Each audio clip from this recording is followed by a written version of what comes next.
Okay, if councilors could take their seats, please.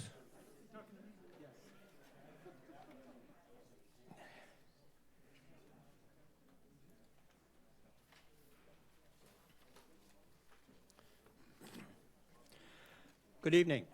I'd like to welcome you to the January 29th, 2026 Barnstable Town Council meeting. Tonight's meeting is both videotaped and live, and I've got to get my little script out here.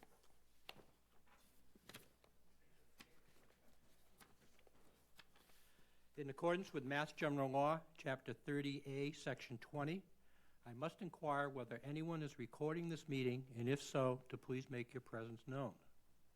Seeing no one, this meeting is being recorded and televised live via Xfinity Channel 8, Channel 1070, and High Definition Channel 1072.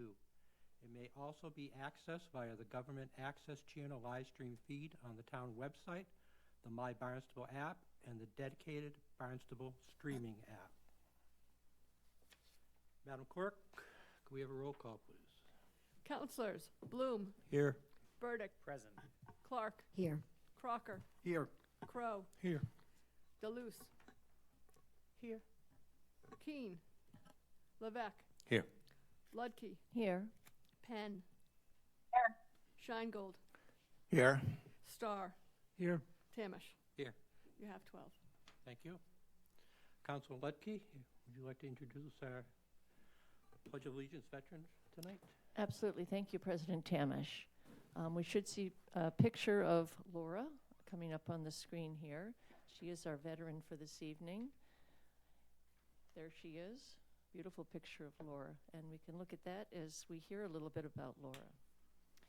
Petty Officer, Second Class Laura Russo was born and raised in Staunton, Illinois, a rural community 50 miles south of Springfield. The youngest of 7 children, she grew up in a close-knit family with 4 sisters and 2 brothers. Her father was a farmer, and her mother was a homemaker, shaping early values of hard work, service, and resilience. Laura earned a bachelor's degree in interdisciplinary studies with a concentration in exercise science and education from Southern Illinois University, Edwardsville. She served 5 years in the United States Navy as an undersea surveillance analyst, completing 2 tours in Keflavik, Iceland, and attaining the rank of Petty Officer Second Class. During her military service, she also competed as a member of the Northern European basketball team. Throughout her career, Laura has remained committed to the human services field, supporting underserved communities across diverse settings, from small rural towns to Skid Row in Los Angeles. Her leadership experience includes serving as senior manager for the Every Woman Housed program, and she currently works with Catholic Charities as the director of St. Joseph's Shelter in Hyannis, Massachusetts. A lifelong athlete, Laura has been active in sports since high school and college. Her enduring passion is running. She has completed 32 marathons and several ultra-distance races, reflecting the endurance, discipline, and perseverance that define both her personal and professional life. Please welcome Petty Officer Second Class Russo to lead us in the Pledge of Allegiance this evening.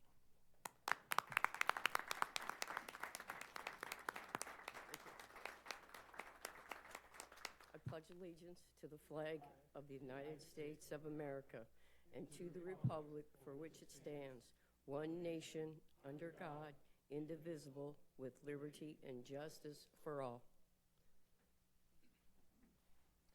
If you could remain standing for a moment of silence for all who have served our country and for those that you hold near and dear to you.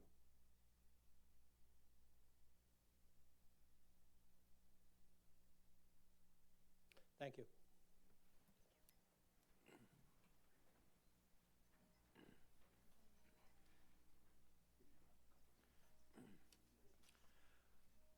We'll now move on to public comment. Please make sure you sign in with your name and village for public comment. Public comment is 3 minutes. Please keep your comments brief and to the point. Written comments are always welcome at council@town.barnstable.ma.us, which I believe has already changed or is changing to council@barnstable.gov, and will be distributed to the entire council. If you choose to email an individual counselor, it may not necessarily be distributed to all counselors. I wish to remind everyone that no member of the public may speak without first being recognized by the presiding officer. The public will have an opportunity to speak during the public comment portion of the meeting and also during any public hearing on an agenda item. You are free to express your thoughts, opinions, and criticisms during public comment. However, your comments should be directed to the council as a body through the presiding officer. You should not speak directly to any individual counselor. You also should not be addressing your comments to anyone else in this room, not to town staff, and not to another member of the audience. Public comment is to be directed to the council. We also ask that members of the public refrain from making audible comments during the meeting unless they have been recognized to speak by the presiding officer. Do we have anyone for public comment?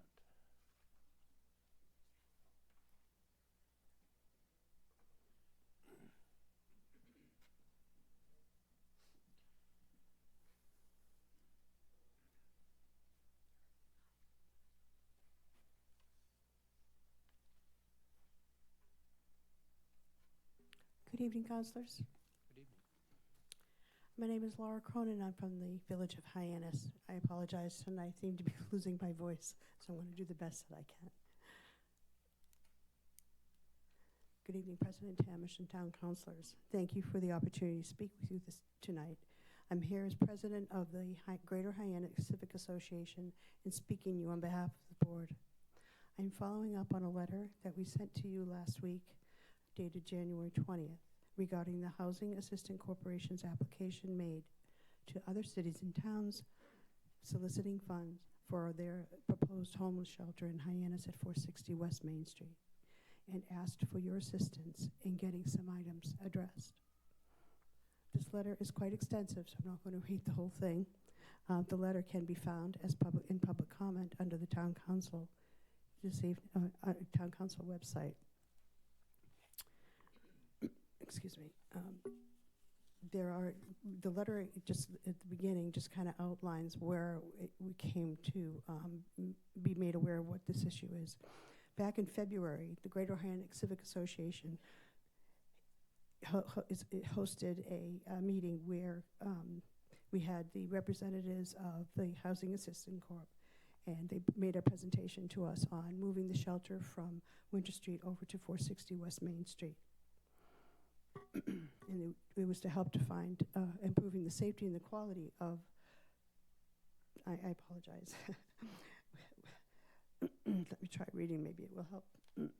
We have made efforts to reach out to the town council and town administration to see what we can do to best work together to find common ground, not only to help improve the safety and quality of life of Hyannis villages, but the town of Barnstable as well, which is why we are disappointed and disheartened to be made aware of recent information inadvertently regarding the homeless shelter now being proposed for 460 West Main Street, and hope by bringing this to your attention, we can work together to find solutions. There were 3 categories that we had asked for some assistance with.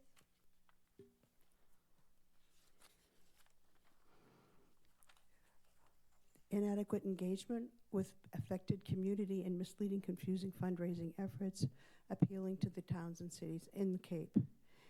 Catholic Charities made it clear at the time with us that their mission remained the same and would be paying rent to Housing Assistance Corp and work with them in designing a facility that provided more security and safety. It mentioned nothing of the operations changing to an entire Cape and Islands operation. There was no discussion of the new facility being an assistance resource center. We had several representatives from Housing Assistance Corp at the time. And at the time, we asked them to keep us updated. At the time, we were also looking for them to have a greater outreach to the neighbors in that area, because there was a school also in that Laura, town. can you sum up your comments? You got 3 minutes. We request that the town work towards I can't read all of the items, I'm sorry. We could just go over the letter, everyone, on the January 20th letter, and we really hope that you would address it. We do appreciate the fact that one of the items is being addressed this evening on addressing using the town letterhead, because that was one of the concerns that we had as it does go out in an application. So thank you so much for that, and I apologize. Thank you.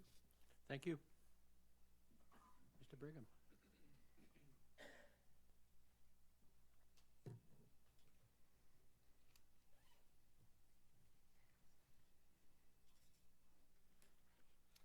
Good evening. My name is Rick Brigham. I live in Hyannis.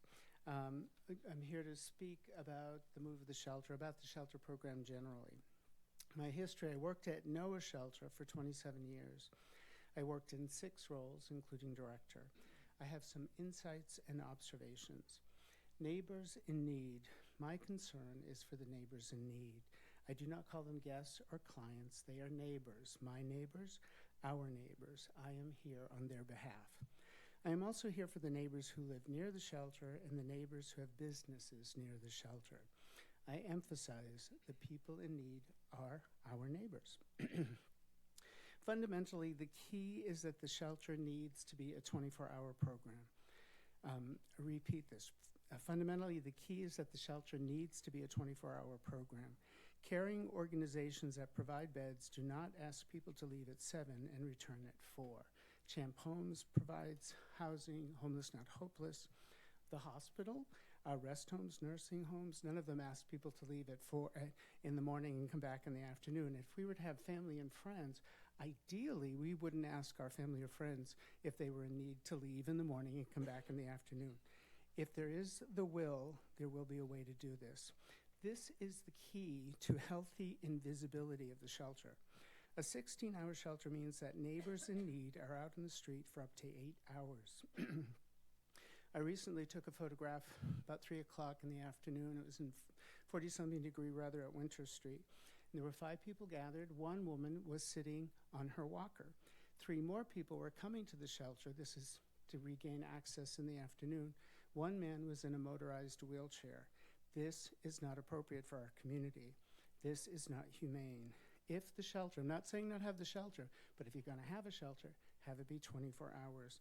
We would likely not even know it was in the community if it were 24 hours. Other considerations: the shelter is a magnet. In 2024, Neighbors in Need came from 10 towns in the Cape, 28 other towns in the state, 6 other states, and 3 from other countries. The shelter is a magnet. It also could be considered to be creating vagrancy. A vagrant is someone who has no established residence and wanders idly from place to place without visible means of support. Seems like that's what's happening to the people during the day. Is HAC, the landlord, misleading towns? Apparently, HAC is telling towns that the shelter in Barnstable is the regional solution. HAC is amplifying the shelter as a magnet.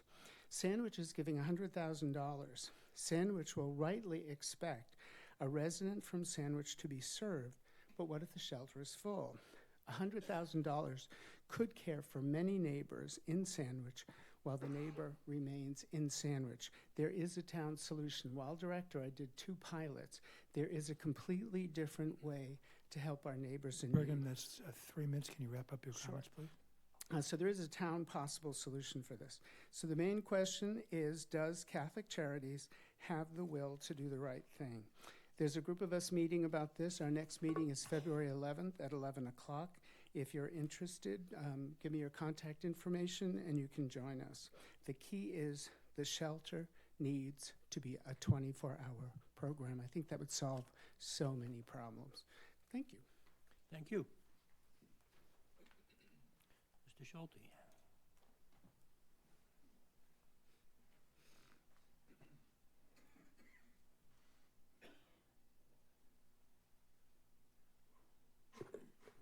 Good evening, councilors. My name is Bob Schulte. I'm a Centerville resident and the former chair of the Ad Hoc Zoning and Regulatory Review Committee.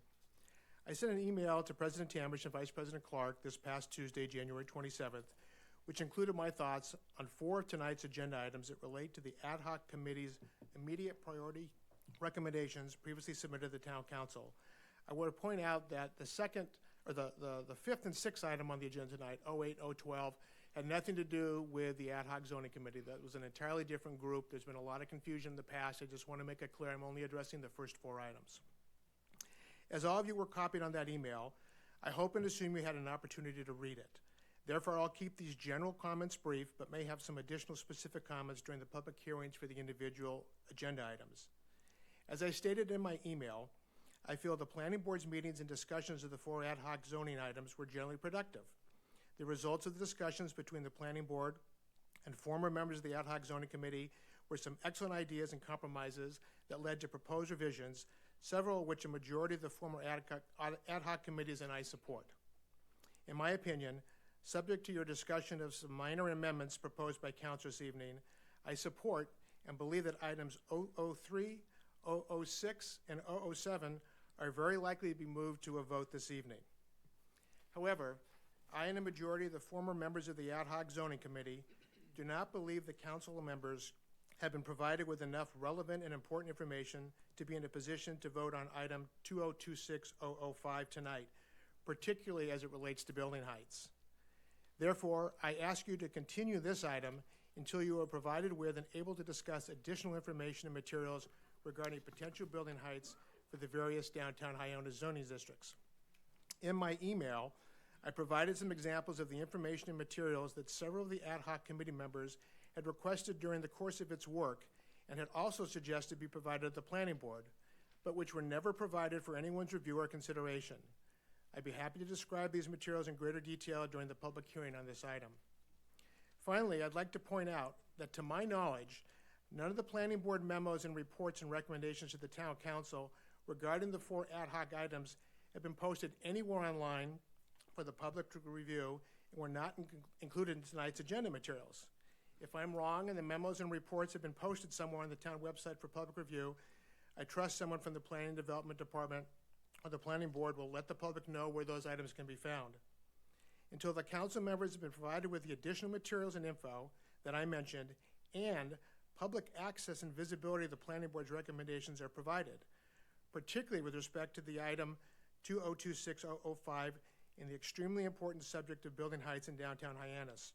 I feel strongly this item should be continued and the public hearing kept open. As I mentioned earlier, Schulte, there's 3 minutes. Can you wrap up your comments, please? as I mentioned earlier, I have many additional may have additional specific comments during the public hearings on some of tonight's items, but I thank you for the opportunity to make these general comments. Thank you. Thank you.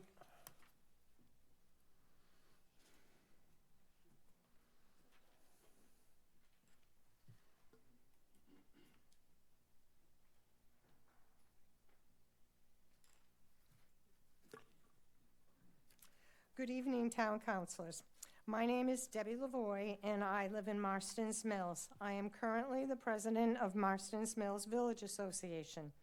We host several fundraisers throughout the year to benefit the Marston's Mills Village Association Scholarship Fund. Last year, through this fund, we were able to award $9,000 to 5 Marston's Mills seniors. Our next fundraiser is this Saturday, January 31st, from 4 p.m. to 6 p.m. at Liberty Hall in Marston's Mills. We will be hosting our annual ham and beans supper. Our menu includes not only ham and beans, but coleslaw, mac and cheese, and cornbread. Last year, we served over 100 people. Are hoping to do it again this year. I'm talking about this tonight because the weather is making me think a lot of people aren't going to come out, but I'm hoping that you'll celebrate the Patriots and forget about the snow and come out and help us celebrate this fun event.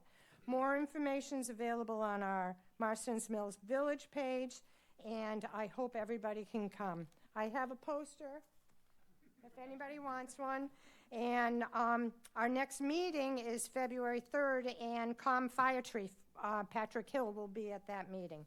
So hopefully we'll see you all Saturday, and I hope to see you. Thanks. Thank you.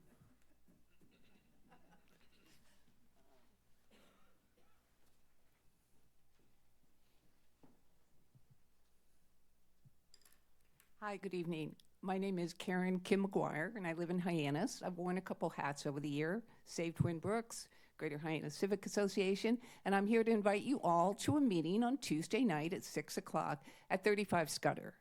As many of you know, the Riverview School now owns all of 35 Scudder, and they have met with a number of members of the Hyannis, of the town council, including the Hyannis members, and President Tamish has been there. On Tuesday night, they're going to have a meeting for the Hyannis and the greater Barnstable community. They want to hear from us about what we feel of their ideas about how they are going to lay out the Friends Forever program at this location. This is a great opportunity to hear about the program. People who swim there at 7:30 in the morning, like me, want to talk about the pool.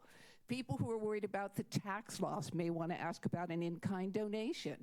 People who want to become citizen scientists may want to hear about how they can partner with Riverview School and the conservation organizations and start sampling the water in Stewart's Creek that we know we love and want to continue to improve. So I just want to ask everybody, particularly the Hyannis residents, this meeting's going to be in person, 6 o'clock at the Irish Village, 35 Scudder, but it's also going to be Zoomed. So you can Zoom in. They do ask that people submit their questions beforehand so they can make sure that they cover all the topics. So I hope you can be there. It's a great opportunity for community engagement. Thank you very much. Thank you, Kim. Mr. Moran. Good evening, councilors. My name's Larry Moore, and I'm from Cotuit. Tonight, I'm here on one matter initially. It's on the agenda at 2026-082 about the town council agenda. My comments are based upon the town council's discussion and decisions to item 2026-039 as on October 23rd. Today's item 82 should be stated and viewed as the sequel to that meeting on the 23rd of October and the decisions made at that time and the minutes. For the 4 new members of the council, item 39 proposed amendments to Chapter 37 of the Town Ordinances, and they were voted upon, revising the Appointments Committee and adding a new Zoning and Regulatory Committee, both of which are on tonight's agenda. The October 23rd matter was sponsored by Craig Tamish and Town Council from Precinct 4 and Town Council President, and the staff support was stated by the Town Attorney. 11 members of the council were present. 2 of the members of the council were not present that night, so there were 11 votes. The issues to which I am concerned are to seek confirmation as to the 23rd discussions and decisions dealing only with Appointments Committee, specifically Section 37-2, which is membership. The minutes were prepared by the Assistant Town Manager, and which minutes received a unanimous approval on November 6th. So the minutes were approved. The history of the Town Council's Appointment Committee has been in effect for many years.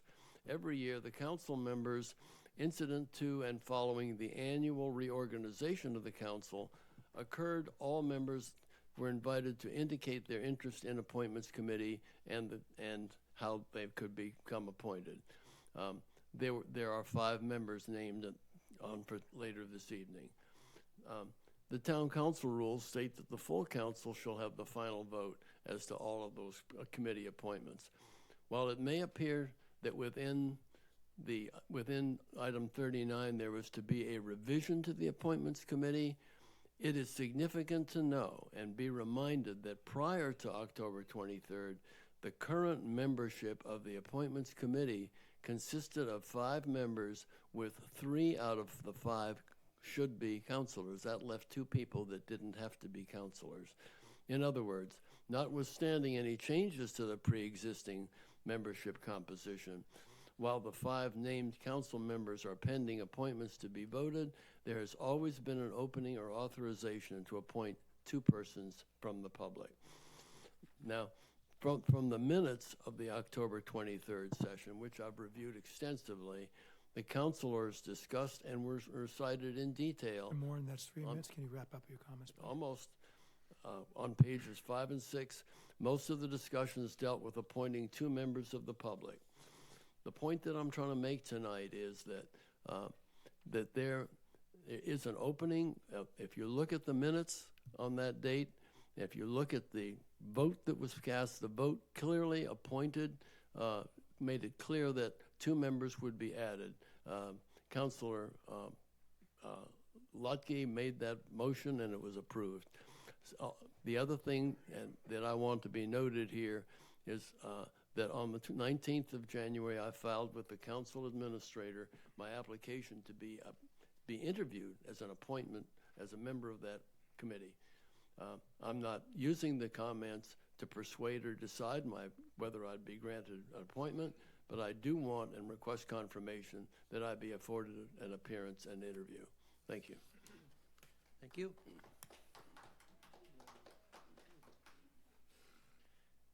Mr. Kuhn.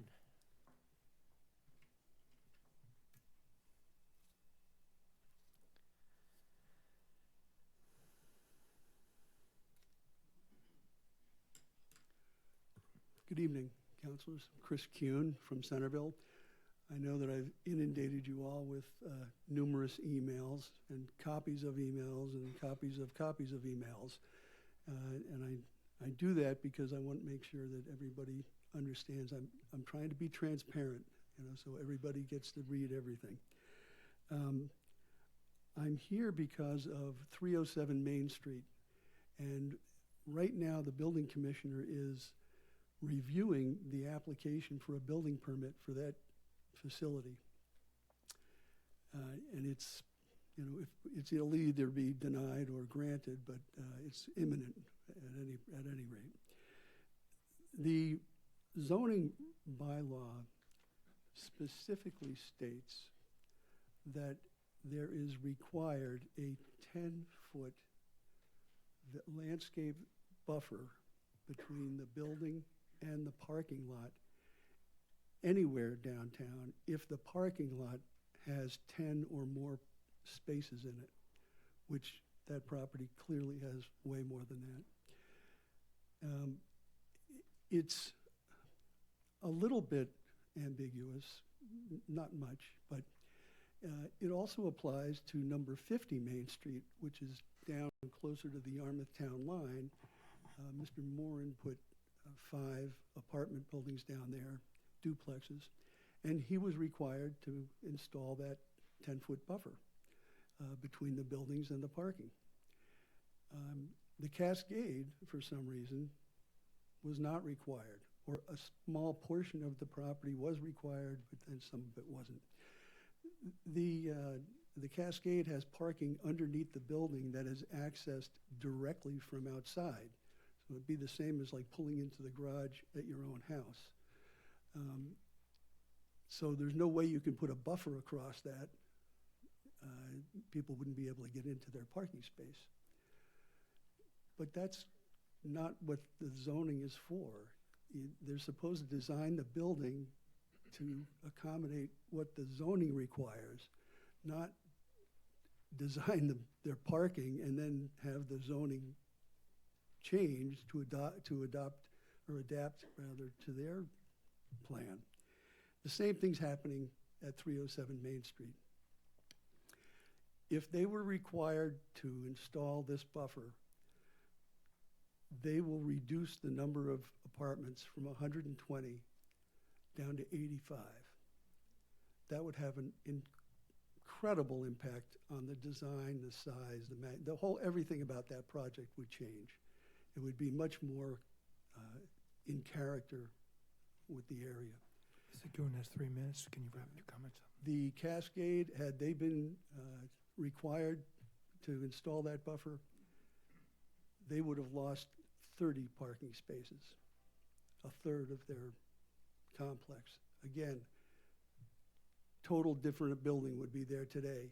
It probably would not be sitting a half an inch from the property line in the front, So at 307 Main Street, and I will tell you, this building that we're in right now is on Main Street. It faces Main Street. 307 Main Street faces the harbor, although it's on Main Street. That's the most ridiculous thing I'd ever think of. Why would you have zoning that would even allow a building to be built on Main Street and not face Main Street? So what's facing Main Street is the back of the building. 4 stories tall, for over 300 feet long, 8 feet from the sidewalk. Mr. Kuhn, that's over 4 minutes now. Can you? Okay. Yep. I'll wrap it up. Thank- Have a nice evening. Thank you. Thank you.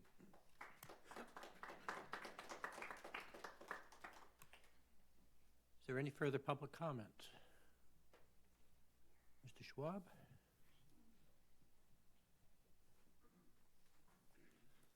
Hi, Eric Schwab from Hyannis. How are you? I'd like to just briefly mention the improper use of town stationery to solicit funds around the Cape. This is not just someone, throwing some letterhead into a home printing operation. This was a solicitation for funds. Okay, let's call it what it was. Okay. Now, the town of Orleans got that letter and actually sent it to an attorney and had them look at it, okay? Unfortunately, our attorney is not so diligent. What they said was that CPA funds are available for acquisition, creation, preservation, and support of community housing. Affordable community housing is defined under the statute as low and moderate community housing, which is something more permanent than transitional or emergency housing. Okay, so not only did you have town letterhead being used, you had a solicitation for funds, and you had an illegal solicitation of funds or solicitation of funds that's not supported by statute. Now, this is why typically the president reviews letters going out with town stationery, certainly council stationery. So I would ask that you look at the letter that was sent to Sandwich, Orleans, Brewster, and who knows where else, and ask the town attorney to give you an opinion on the appropriateness of the content of that letter, not just the use of the letterhead, but the content of the letter, because it's highly problematic. Thank you very much. Thank you.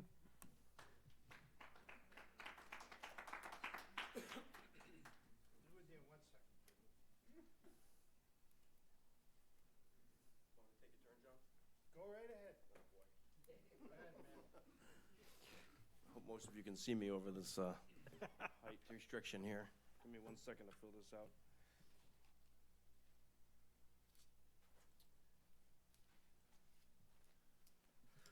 Thanks so much. So my name is Aaron Webb. I live in the village of Centerville. Full disclosure, I am a full member of the Zoning Board of Appeals for the Town of Barnstable, but I speak solely on behalf of my own personal interests at this point.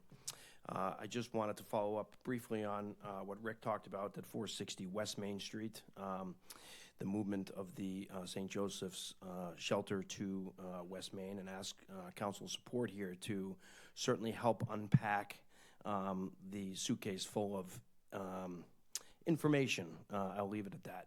That is going to be a part of that process. I think that there's certainly some questions regarding landlord, Housing Assistance Corporation being the proprietor owner of both Winter Streets building and 460 West Main. And kind of, really what the scope of the programming and so forth, as Rick mentioned, will be like. We certainly have an interest. I'm in a unique position as a Hyannis Business Improvement District board member as well, with a business on Main Street and West Main. So unlike some other folks, John and Stacy Kimball at Party Freeze, who will be directly impacted by the location of the shelter, I certainly have been a part of, the Hyannis group, working over the years diligently to see if there wasn't a better solution for the location. But West Main Street, again, is certainly going to provide challenges to the town, and Housing Assistance Corporation asking the 15 towns on the Cape for CPC funds to rehabilitate their building seems slightly disingenuous, in my opinion. It feels like, if anything, they should be asking for funds to help the resources that Barnstable is going to use to help with this situation, right? I mean, there certainly is a log of police, fire, ambulance, issues associated with it, and no more so than anyone else. And yet, why are CPC funds from different communities when they haven't even come to the town of Barnstable yet, where they are locating this facility, is somewhat mind-boggling to me. I don't understand that piece, and certainly would give their leadership a chance to respond to that. But again, if anyone deserves resources, it's the town of Barnstable deserves the resources, not housing assistance to manufacture or create a space that they already own to house a new shelter where, 50 beds will be the maximum as it currently is, so it's not going to grow in size or scope, and yet, that just doesn't seem right to me. And they moved to a $5 million building in Independence Park to, create new office space, and somehow the terminology has been thrown out there, and don't quote me on this, but that building is underutilized now. Well, it wasn't underutilized when it was full of Housing Assistance Corporation staff. So there's a lot going on here, and I certainly would ask town leadership, town council president, village, folks, not just the ones in Hyannis, but Mr. Crow, the rest of you to lend a can you wrap hand up your and comments, try please? to help us unpack really what's going on here, because it doesn't just affect the councilors in Hyannis, Councilor Luckley, Councilor DeLuge, Councilor Bloom, but it certainly will affect Councilor Clark, Councilor Vec, and others. So I certainly ask that be brought to town council leadership. And also, lastly, school committee should be brought in on that as well. There are 3 schools, West High West, Barnstable High School, and Sturgis West, that sort of promote and use West Main Street as a catalyst for their student body. So, how will those transactions and interactions coexist in a peaceful manner? So, appreciate your time. Thank you all very much, and certainly appreciate all that you do for the town of Barnstable, handling the business of Barnstable. I am envious and also full of gratitude for all you do. So, thank you so much. Thank you, Mr. White. Good evening, friends. I don't see a pen here, but I think you guys all know who I am. I'm your favorite John Julius from Hyannis. So I want to just kind of second what Eric said. I'm not going to badger this too much, but the business of the town letterhead, that's a fireable offense in the private sector where I live, okay? So bear that in mind. I hope some lessons are learned. Next, the homeless shelter being moved over to 460 West Main Street. I looked it up before I came here, the definition of insanity, and what it said was moving a shelter from the other side of Hyannis over to 460 West Main Street. That's insane. You know why?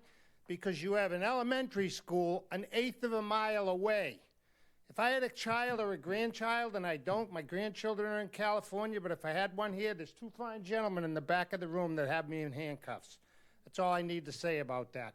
That homeless shelter that Hack wants to move over there, Hack moves into a $5+ million building in Independence Park. That's where the shelter should go, not on West Main Street.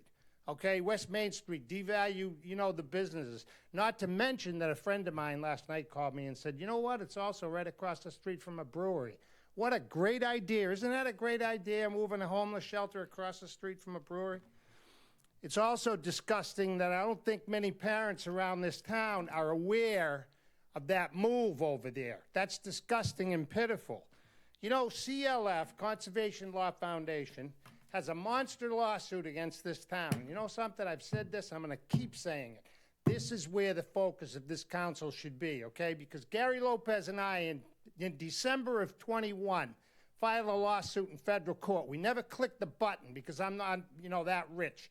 CLF kind of copied our lawsuit, which I'm glad they did, because they were the ones who have this lawsuit. In 2021, 1.46 million gallons of effluent go out to Lewis Bay, which is contaminated. It's still going on. It's grown. Nobody seems to be paying attention to anything that's going on. And you know something? Drive down 132, you come to the Hyannis Golf Course, and then you hit Burger King, you hit the Conservancy down there, you hit Kimber Woods. None of those are even on town sewer. Are you kidding me? Not to my knowledge, unless someone can correct me. So if we had 1.46 million gallons of effluent going out 4 years ago, how much is it now? The focus on this council needs to change. Stop with the letterhead nonsense. I know you can't do anything about hack. Believe me, I'm working on it right now, and I'll handle what needs to happen there with regard to hack, moving a stupid homeless shelter over to that ridiculous location. That homeless shelter should be in Independence Park, not their grand $5.5 million Julius, building. can you wrap up your It's comment? disgusting. You know, and under ordinary circumstances, I might, you know, kind of apologize and say sorry for my passion. But you know what, guys? I'm here. I've said this since 1998. I'm in this room for one reason and one damn reason only. Because I care about people, especially the people in this town. And those last note, those two, that sewer treatment plant was built in 1935. In case you don't know that year, that's the same year as the two bridges were built. So the Barnstable taxpayers better have some fat checkbooks. Change your focus, please, now. Thank you. Thank you.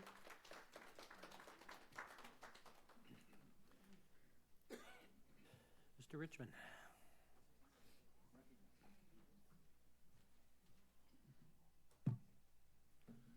Let me just sign in. I will be brief, I promise.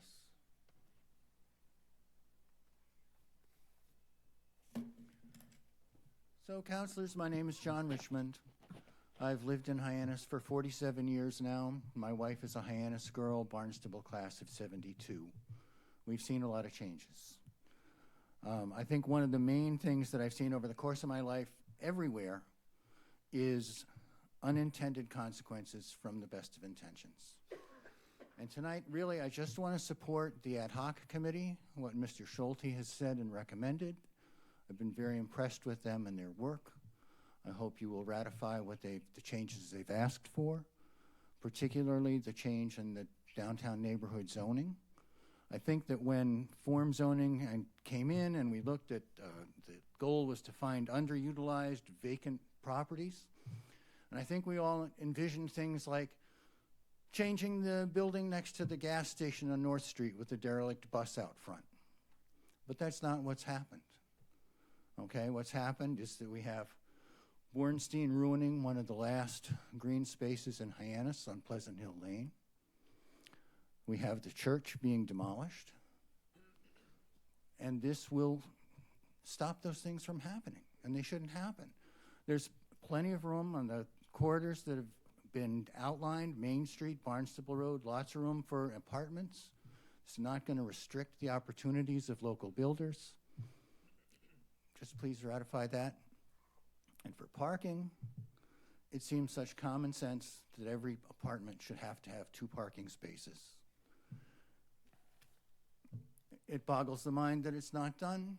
And for those of you who do not represent Hyannis, the Great Marsh Project should be a warning to you that it's not just Hyannis where this is going to happen. Thank you.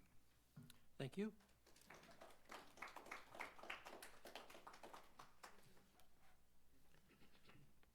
Mr. Hughes.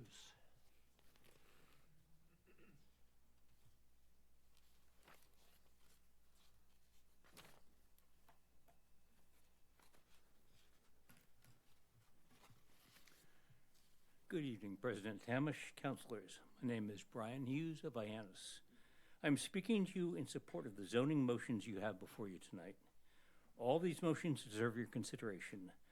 I further believe you should tonight pass motions 2026-003, 006, and 007 as written. In 2023, the council passed a set of zoning changes for Hyannis referred to as form-based zoning. These changes have led to certain developments being approved as by right. We've seen in these developments, most blatantly the construction at the old Cascade Motel site, that these form-based zoning regulations have led to unexpected consequences. In short, this building offends most, if not all, of the citizens of Hyannis. Both residents who have lived in this village all their lives, as well as Washashores like myself, find this structure offensive. It does not merge in with its neighbors in the business district. Instead, it squats on its lot, by right, pushing up against its bounding sidewalk. Likewise, the form-based zoning compliant redo of the TD Bank gets approved by right. How does a 4-story structure on Main Street with no commercial venues on its ground level merge into the Village Business District. The several public showcases of the proposed form-based zoning regulations presented before they was passed as bringing a desirable visual coherence to the village. Instead, we see that they have brought in a jarring incursions into the middle of the village. If Barnstable keeps these regulations, there will be no stopping other such structures popping up without regard for their surrounding village. Hyannis and all of Barnstable continually grow and change. Our zoning must also continue to change to both accommodate and guide our growth. But not every change works as intended. Changes that do not work must themselves be changed. Town planners propose changes based on a belief, hypothesis, of what these changes will bring to the town. Structures built according to these changes serve as an experimental test in concrete and plywood of these beliefs. As in any experiment, if the predicted results do not occur, then the changes themselves must be changed. In line with this, the zoning motions in front of you will affect these corrective changes.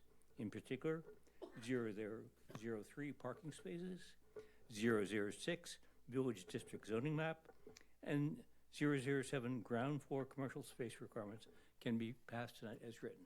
Thank you. Thank you.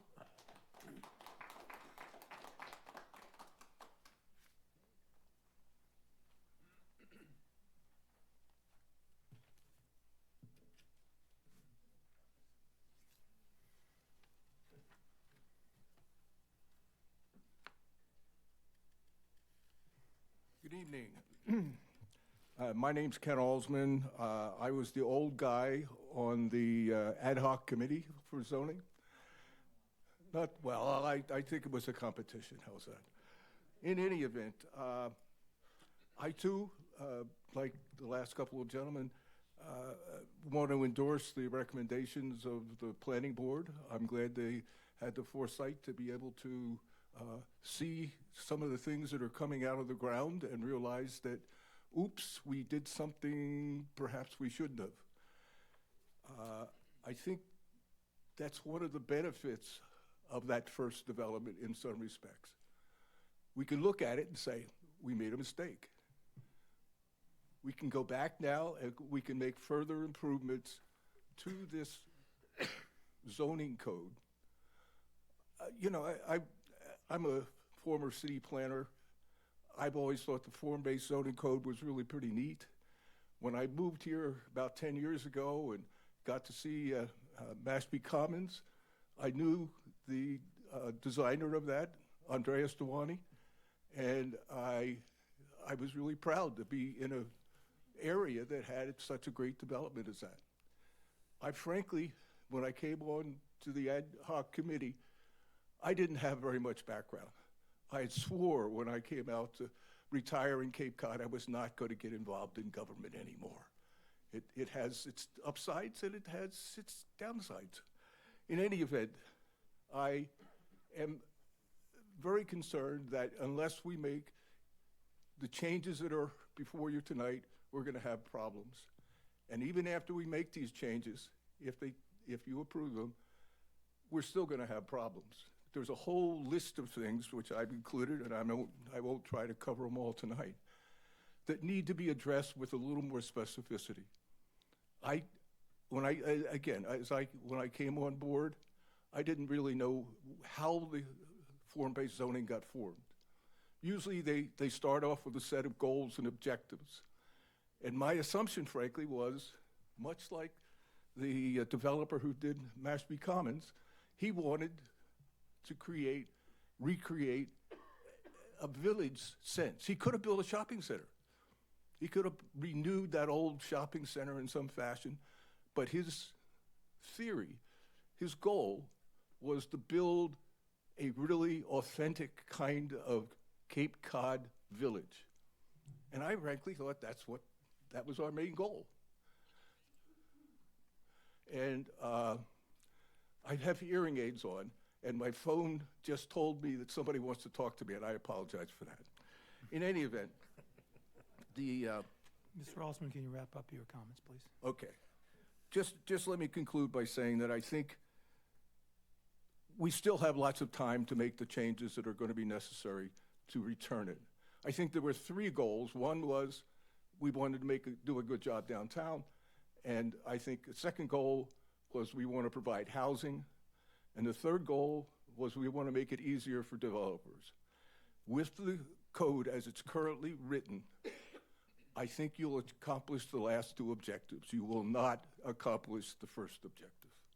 I think you will get more housing. I don't know if it's the type that the community really wants, but you will get more housing, and you will make it easier for developers to come in and take advantage of the zone. Thank you very much. Thank you.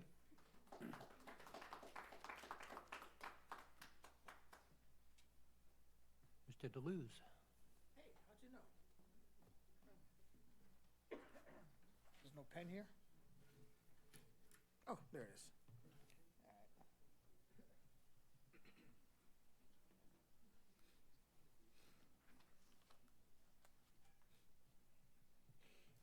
All right, good evening, everybody. How are you all doing? All right, okay. I guess everyone's doing fine. I've gone over some of the acquisitions, or what the people have said about the 23 Pleasant Hill Lane and the 32 Pleasant Hill Lane, and I understand that it has been redistricted as part of the downtown area, so that I understand that there won't be, or hope not to be, 4-story monstrosities put down there on that area, and to keep it a residential area, and that it remain a residential area and not strip mine it completely down to nothing, but parking lots and large buildings. I applaud anyone and everyone who voted for this, because it's the right thing to do, especially with the 268 Stevens Street monstrosity going on the corner. The need for more and more large buildings on that street just does not make sense. It is a residential area and has been forever, and it shouldn't be changed to commercial. And now that you guys have actually put up a statement that you would like to keep it a downtown area, it would keep the building heights down low and put in 2 or 3 houses in that area, something that will make a neighborhood and not a large, gigantic project, you know, and it just brings more problems than it does solve them. As far as everything else goes down there, it seems to be going quite well so far, and however it goes after this, I hope that they vote on this to keep it downtown area and keep the levels down low and keep it a respectable, quiet neighborhood. And if that is your goal, then I am all for it. But I hope you guys don't change your mind and turn around and make it into a monstrosity, because that's just not good. So I hope you all think about this very deeply. And a lot of you people have been there to see that area. And I posted pictures of the buildings that go down on the end of that street. And it just does not make sense to have something like that just dropped right down on the quiet citizens of that street. So if you all can keep your promise, or your whatever it is that you've done to make this a downtown area and keep it down to a respectable community and a quiet neighborhood, I'm all for it. And I hope that you guys will take this under consideration, and I hope after this long fight that we all can get along together and make sure that this area stays quiet and respectable for everyone involved, and protect our wetlands at the same time. All right, folks, thank you very much. Have a good evening. Thank you.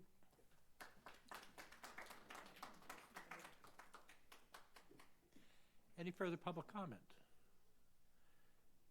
Seeing none here. Anyone online? Quinn? No one online. Excuse me.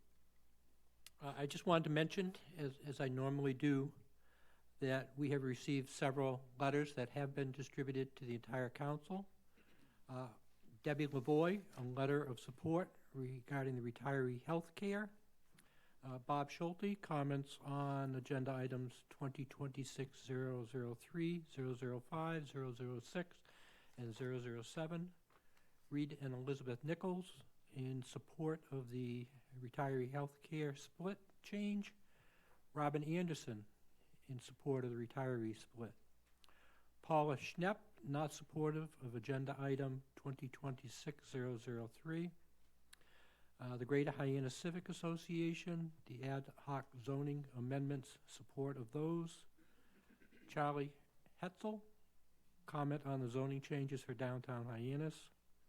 Sally Shea, Debbie Barrows, Robert Duffy, Joan Perry, David Stanton, Phil Perry, and Wanda Jacobs, all in support of the change in the retiree health split. And Nathan Hirschler regarding the zoning changes that are up for tonight. So those emails, as I said, have been distributed to the entire council. Is there any response to public comment? Council Ledke? Yes, I'm going to try to keep this to 3 minutes, although it's almost impossible. I won't comment on any of the zoning comments that were made. I will quickly say I have been following the email exchange between Director Florence and Chris Kuhn. I remain confused, and I'd like to see more conversation there to explain the buffer. And I think you've both been working at it, but we're not quite there. I can't quite grasp it. So thank you, Chris, and thank you, Director Florence. And I think we just really need some clarity on that. I want to focus on the shelter. I think we need to bring an agenda item forward to come up with a town council position. Thank you to Laura Cronin. I have read your very lengthy and detailed letter. As a result, you said we have addressed one of them, the use of the letterhead. It's the last item on the agenda tonight. It's a first read. There will be discussion at the next meeting at the second read. The other aspects still need to be looked at. Let me give you a brief. Rick Presby, unfortunately, is dead. He was the founder of the Housing Assistance Corporation. If you look at last year's meeting that was a housing ad hoc committee, on the 16th of January, he talked about the initiation of the housing of the shelter. He was approached by the town of Barnstable in the 1980s. The town of Barnstable needed help. He was the third agency. He doesn't mention who the first two were. And he said, yes, I'll do it. The shelter started across the street in the Armory. So the town of Barnstable was the landlord initially. And then Rick, as he describes on the 16th of January last year, he had a hard time because nobody wanted the shelter anywhere. Nobody wanted it. So he just put it at Winter Street. And then he worked it. We have the wonderful Rick Brigham, who worked there, I think, starting about 1989. So he knows the history well. And then finally, Rick said this was a bridge too far. And he says this, and again, his testimony last year. And he says, I turned it over to Catholic Charities because I couldn't do it anymore. And I thought people would be kinder to Catholic Charities than they were to me. So he's had it with Catholic Charities. And what was instituted there was Duffy. Rick was there. Duffy came from the shelter, okay? And the other thing was instituted there was a day program. Catholic Charities runs, I want to say, four shelters in Massachusetts. This is their largest, by far, 50 beds. Most of the others are 20. It's the only shelter with a day program. And that's very important, and I love Rick's comments. And, I won't go into too much. There's so much here. And I'm outraged, I think that's the appropriate word, at what HAC is doing, Housing Assistance Corporation. In their Brewster application to the Community Preservation Committee, they said they had coordination from the Barnstable Town Council, I believe based on that letter. That's not the Barnstable Town Council, and we owe ourselves to come up with a position. We had a position in the 1980s. We went to Housing Assistance Corporation and said, please help us. And they did, and that's been our position. I don't think we said, please help us become the regional hub for all homeless people on Cape Cod and the islands. I'm quite sure we didn't say that. So that position hasn't changed. And we have to, I know we're not in the business, we're not the landlord, but we need to come forward with position. So there's clarity on this. We can't just sit on the sidelines and hope for good outcomes. And So I want to press for an agenda item where we discuss this in the public forum and we come up with a real letter. It's a coordinated position signed out by the president of the town council so that our position is not being erroneously carried around to every town on Cape Cod by the Housing Assistance Corporation. And the second thing that I will mention, I know John's going to call me out here, is Larry Moore, and you're exactly correct. I thought it was important to look at citizens on that, but I had thought, and I'd have to go back and check my notes, that we looked at going up to 7. I don't think we stayed at 5. I thought we said 7 with the addition of the residents, but I'd have to check my notes. But you are correct. It was a good discussion we had, and the two are related. Thank you. Thank you. In furtherance of that, Councilor Lutke, I believe we did vote for 7, 5 to be councilors, and 2 more to be citizens, so it will be incumbent upon the Appointments Committee, when they are reorganized, to make that happen, to advertise and appoint to. Thank you. That was my recollection, but I just wasn't certain, so thank you for that. Any further public comment, Councilor Starr? Thank you. Thank you for your comments, Ms. Lutke. But I think I don't think we at the moment can take a position. I think what we need to do is to ask HAC to come in and explain to us what they're planning to do, what programs they're planning to, and how they're going to raise their money. Just if I sorry to interrupt you, but it's a big misconception. We had our beautiful veteran here, Laura Russo, who runs the shelter. She works for Catholic Charities. Catholic Charities, it's a misconception. HAC is the landlord. Catholic Charities runs the shelter, Gordon. It's up to Catholic Charities to decide what the operation is. They get the money from the Executive Office of Housing and Livable Communities from the state. Mm-hmm. They pay rent to HAC. Catholic Charities takes $190,000 of their own money to fund the day program. I think we have to stop saying HAC is in charge of this. They are the landlord, and that's why I have the level of outrage that I do. So sorry to interrupt you, but let's not continue to fabricate who operates this shelter. It's Catholic Charities. But it seems that you're upset with what HAC. I mean, HAC is going out and soliciting CPC funds from other towns, and somehow we're being pulled into that. So I'd like to hear what they're doing too. I mean, if they're raising money to fix the building, to be landlords. So we need to know about that, and we need to know from Catholic Charities what their day programs are going to be and what their plan is. So it's sort of, we need to look at both. Be nice to call. So at the next meeting, I propose we invite them in. Just to that point, in conjunction with the school department, school committee, it is under discussion, and we're trying to make arrangements to have a combined meeting with the school committee and the council, and invite Catholic Charities and HAC to a meeting at the high school. So that's hopefully in the works. We're trying. Good. Thank you. Councilor Deleuze? Yeah, on the previous topic, on the previous topic when we said how long before we'll find if the other 2 people can join the committee? The Appointments Committee will be appointed tonight, and it will be then determined. They would find a date to meet, and we will be soliciting applications for the public to apply. Okay. The committee will be appointed tonight if the council agrees. Okay. Thank you. Any further council? Councilor Crew. I'd also like to comment on the HAC situation. I have here Brewster's application for CPC funds to contribute to the 460 Main Cape White Shelter. Under number 5, it says community support. What is the nature and level of support of this project? Include letters of support and any petitions. If this is a funding request for a regional project where Brewster CPA funds will be spent in another town, include Brewster-based letters of support. It says here that letters of support are attached from local political leaders as this is a regional project. There is also a letter of support attached from the Barnstable Town Council as the building is located in Barnstable.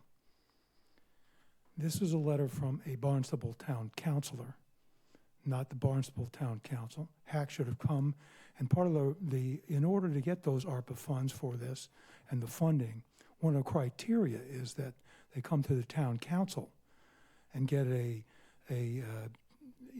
sign-on or whatever and a letter of support. That was not done here, and this project has continued under basically material misrepresentation of facts. I think that is despicable that somebody would do that from this council. I think it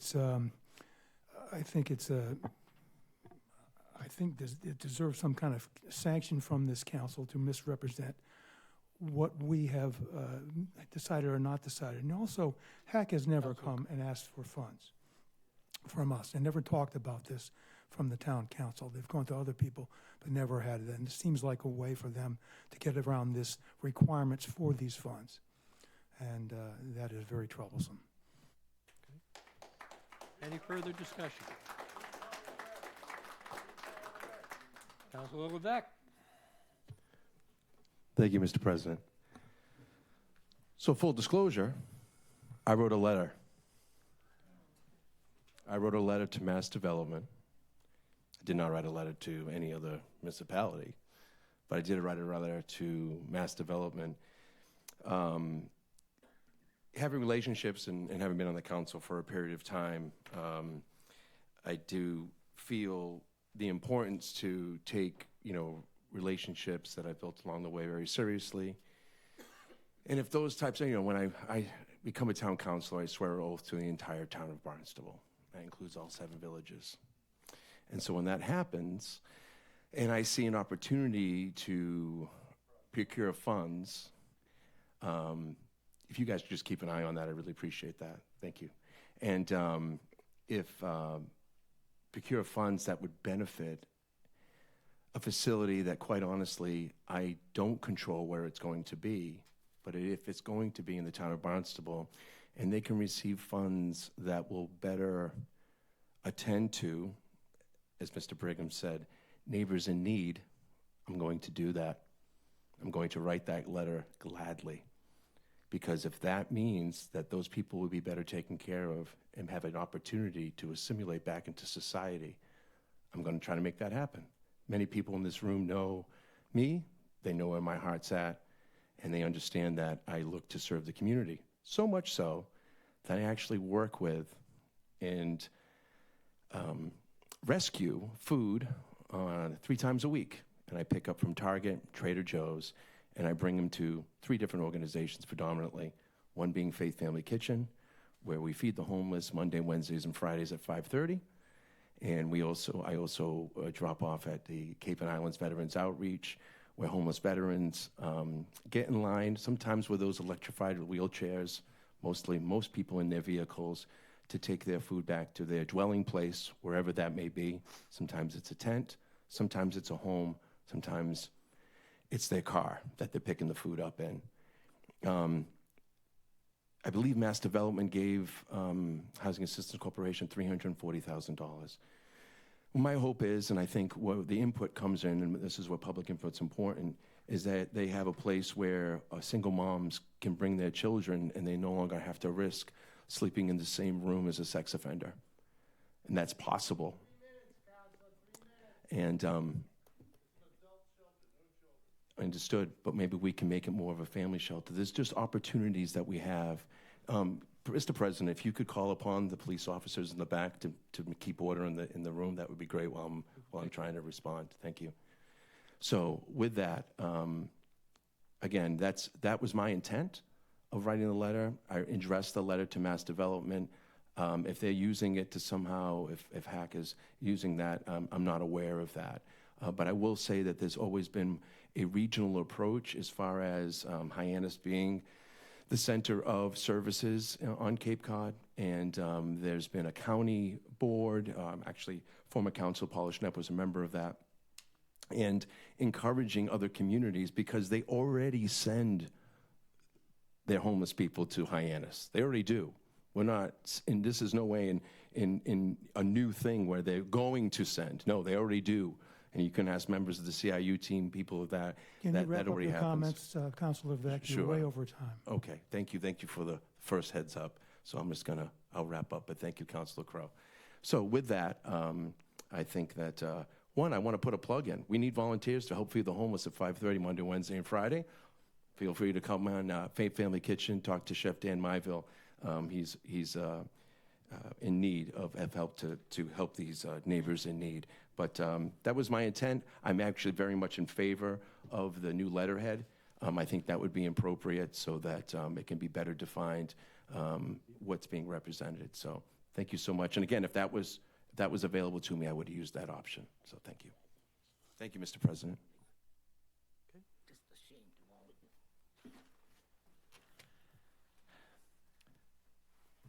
Any further? Councilor Ledke? Yes, that was outrageous. That you said that you took it on your own to write to a state agency. Councilor Ledke? Yeah, Councilor Councilor Tamish Ledke, is I out of believe order. that's- Point out of of order. order. Can we Thank move you. on, I believe please? that's out of order. Thank you. Councilor Ledke. What are we even doing here? This is response to public comment. We will have a discussion on the use of letterhead when that article comes up. I It's not am for leaving. first read Never tonight. been so disgusted.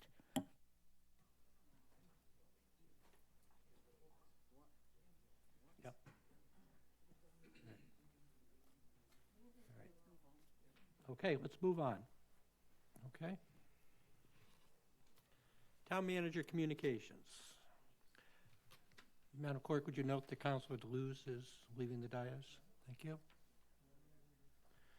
Town Manager Communications. The Town Manager, in coordination with the Finance Department, is planning on a second workshop at the February 26th meeting regarding fiscal policy and revenue strategies.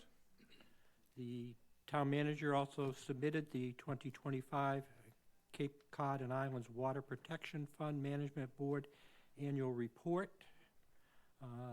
That organization monitors and pays for necessary wastewater infrastructure and water quality remediation projects. He, along with several councilors, attended the Massachusetts Municipal Association annual meeting in Boston last week, and many different workshops were held on that. He hosted the Cape Cod managers at Town Hall for presentation by Louisa Payawanski, the Executive Director of the Mega Projects Delivery Office, Mass Department of Transportation. It's quite a title. Who gave an update on the Sagamore and Bourne Bridge projects. We have also invited her to present to the Town Council and to the town an update on the bridge projects here for us to get up to speed on all of them. On January 13th, he met with staff from the Executive Office of Energy and Environmental Affairs. Regarding prior correspondence, he sent to them requesting an updated safety and compliance report for the Vineyard Wind cables in Barnstable. And he also shared the reports provided to the town by Save Greater Dowses Beach, expressing concern about safety. And EEOEA is preparing a response regarding that request. Any further discussion or questions for the town manager? Councilor Ledke? Yeah, if we could have a little more information on the interchange about the requests for the monitoring from the cables. Mark, anything more than you provided here in terms of what they're going to come back with? Do you have any insight into that?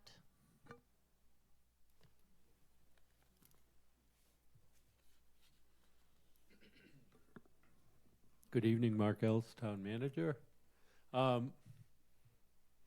We had a good conversation about getting another report from them, as we had asked for, I want to say 2 years ago at this point, on safety and compliance. They are the permitting agency. The FSB was there, which is if they're a department or a division perhaps, under the Executive Office of Energy and Environmental Affairs. They did say a lot, but I'm waiting for their letter because I don't want to speak for them. So I expect to see that letter relevant to safety and compliance, and I expect to see it in the near future.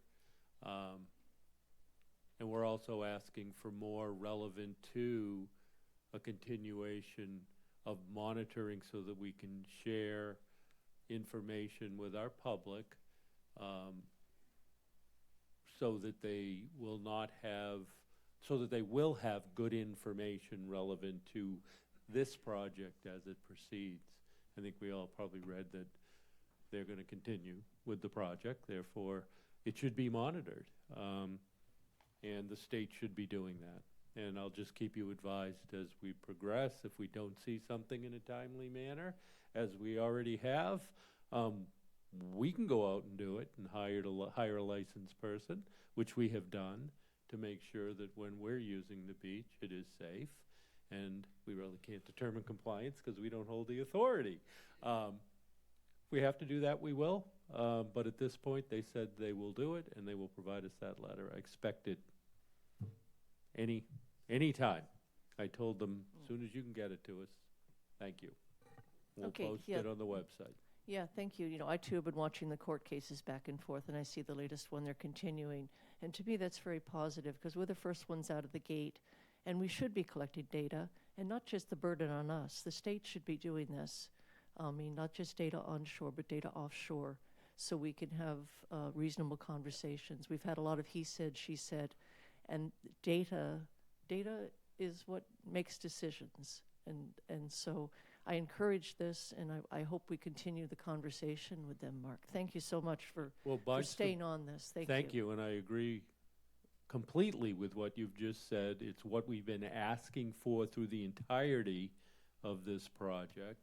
And quite honestly, it's been absent without us continually asking, and we will continue to ask. And it is the first, therefore, I would think it's a wonderful opportunity to look at the science and determine what is fact, and then make decisions relevant to how it should proceed. This project, and I encourage everybody, as I always do, don't take your eye off of this. And there is a whole backlog of other projects in the queue. Just because it stopped now, please keep your eye on it. It's very important. Thank you. Thank you. Any further discussion with the town manager? Seeing none. The minutes, do I have a motion to accept the council minutes from the January 8th, 2026 meeting? Second. Moved and seconded.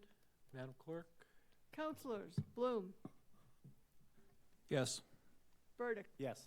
Clark, Yes. Crocker, Crow, Yes. Levesque, Yes. Ludke, Yes. Penn, Yes. Scheingold, Yes. Starr, Yes. Tamish. Yes. 10 yes. Thank you. At this point, I would like to invite Mr. Clyburn and Ms. Poyant. Are you going to be doing the grants? Good evening, councilors. Lynn Poyant, Director of Communications for the town. I'm happy this evening to bring to you our two most recent opioid grant recipients, to provide you with a little bit of update about their projects. And then Council President Tamish will present them with their checks. So first up, we have Atlantic Hill Nursing and Wellness. We have Carol Arena Maloney, who's an RN and co-founder and president. Denise Hartley, co-founder and treasurer. And the actual presentation will be done by Karen Maloney, who is the co-founder and secretary. The project is the Neighborhood Naloxone Rescue Project. Ladies?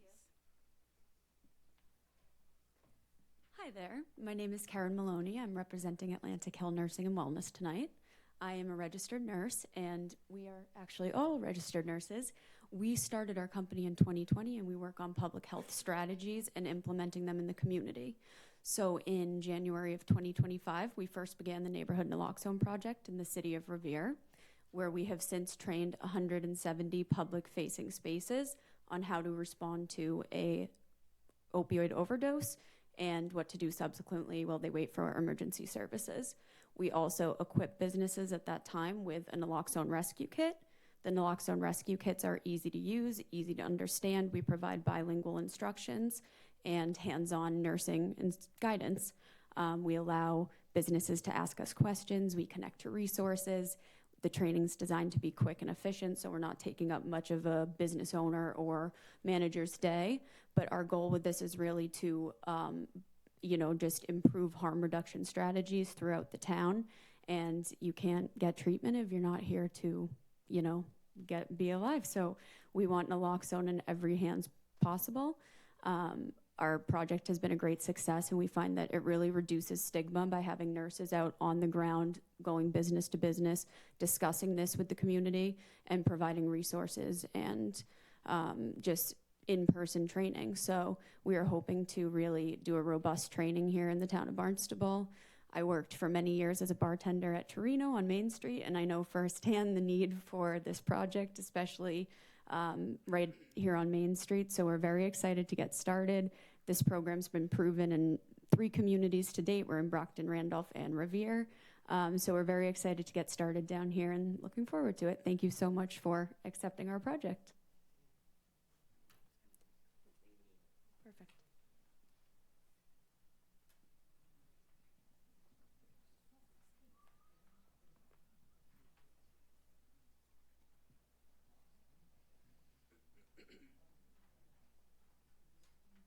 Sounds like a fantastic program, and thank you for doing what you do. Thank you. Thank you. So we'd like to present you with... Thank you.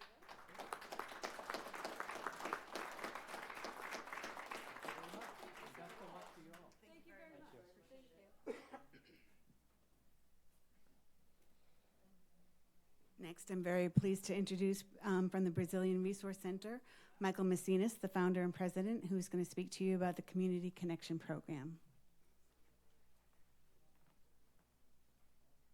Good evening, Michael Messinas. First of all, I want to say thank you so much for each one of you guys. I mean, it's a hot seat. I appreciate your time, your patience, and dedication to this town. I am Michael Messinas, the founder and president of the Brazilian Research Center. I believe that this program is extremely important for the community that we serve, meaning, for those that English is not their first language. We did notice increase of drug addiction and also mental health among the community. And when we applied for this, we were hoping to get a yes, and I'm very pleased with that. This program would be offering one-on-one counseling, but also workshops throughout the community, providing in different languages, meaning Portuguese, Spanish, and probably Haitian Creole, and obviously English. We will also be doing a ton of education and multilingual materials as well, and also collaborating with other organizations that has been doing this tremendous job with that, providing interpretation as well for those that can participate but do not understand English. We will also be collaborating with AIDS Support Group of Cape Cod, which will be a strong collaboration in providing and expanding services for those who needs. As we know, opioid addiction and mental health is just increasing, and I'm very honored and I appreciate recognizing the application and choosing us to be one of the recipients. Thank you so much.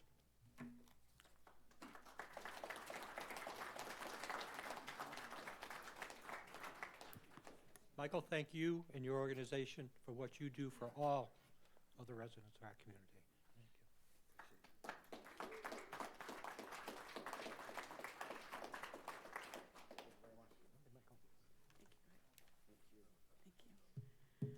So With these two grants that were presented tonight, the total is $592,542 that was given out in approximately a 14-month period. We are finalizing the contract folks that will be helping us run this program in the future. We went through an RFP process, and we have got the information. We're just waiting for the signed contracts to be done, and then it just needs to go out for signatures. What's going to happen is the application process will be reevaluated. We did basically a 3-year catch-up in these 14 months from when we started receiving the funds. So these kind of, a year like this year is not going to be the norm. It's probably going to be about $150,000 that will be given out on an annual basis, as opposed to the $592,000 that we gave out in these 14 months. But we look forward to refining the application process, getting the word back out that we have money to give, and we'll be going through with that in the future. So that's it. Thank you. Councilor Lutke? Yeah, first a comment. Up at the Mass Municipal Association, where several of us were last week, out on the floor there was an individual who was working in this space. So you're to be congratulated, Lynn, and the town of Barnstable for executing the funds. He gave me, and I won't quote it because I can't recall it, but I was astounded at the municipalities that haven't put out 1 cent yet. And so thank you for making this happen. Can I ask you who you contracted with? Yes, the contract. Are other municipalities using this service? They are. It's Advocates for Human Potential, Inc., and the state has actually also used them as well. They're out of Sudbury, and that's the company that we'll be working with. Okay, thank you. Mm-hmm.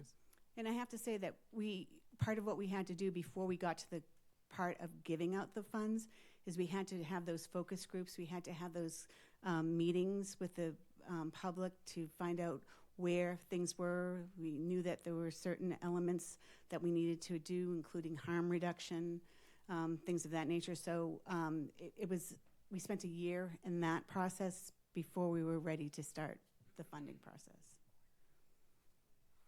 Thank you. Councilor Dara? Thank you. Thank you for the report. So my question is, who is they? Who is on your group? I know Mr. Clyburn is a member. So we have a large group, Okay. and it's the school. It's Mary Beth Taylor from the schools, Chris Ganella from Community Services, Brian Florence from the Inspectional Services, Cheryl Powell from the Human Services Committee. I'm missing people. That's okay. Deputy Chief Jennifer Ellis from the Barnstable Police Department, Chief Peter Burke, our Finance Director Mark Milne, Mr. Clyburn, myself, and I know there's at least 2 people that I'm missing. Sorry. But thank you. Thank you to everyone. I appreciate it. Thank you. Thank you. I agree. Thank you to your committee and Yep. your group. Fantastic job so far. Thank you. Okay. Under communications, any further communications? Councilor Sheingold? Yes, I'd like to make an announcement that the Infrastructure and Energy Committee is looking for additional members. And I'm saying that because I was a cause for one of the vacancies. When I was elected to the town council in November, I had to give up my position as chair of that committee. And so there is a process. You go before the appointments committee. You can find the materials online, or you can contact Chris Gloninger, who's currently the chair, or myself. I found volunteering for the town in an area that you're interested in was very rewarding, and so I just wanted to let people know that that opportunity was available. Thank you. Thank you. Anything further? Councilor Vice President Clark. Thank you very much, President Tamish. I'd like to just say thank you to the town staff, DPW, for a very challenging job today, this past weekend, especially with this snowstorm. I know that there were people who are not happy, but given that they've worked day and night, going without sleep and doing without handling their own private snow concerns, I congratulate and thank the staff for doing what they've done.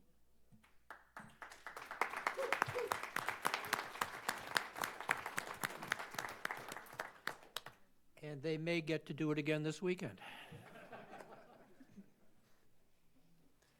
Any further council communications? Seeing none, we'll move on to the orders of the day. At this point, I'm going to leave the dais. We're going to move forward on 2026-081 so that I can come back to the meeting. As a retiree of the town of Barnstable, I have a financial interest in any change in the retirement percentages, so I will be handing the meeting over to Vice President Clark. Vice President Clark, I need to recuse myself as well, please. Thank you. Thank you very much.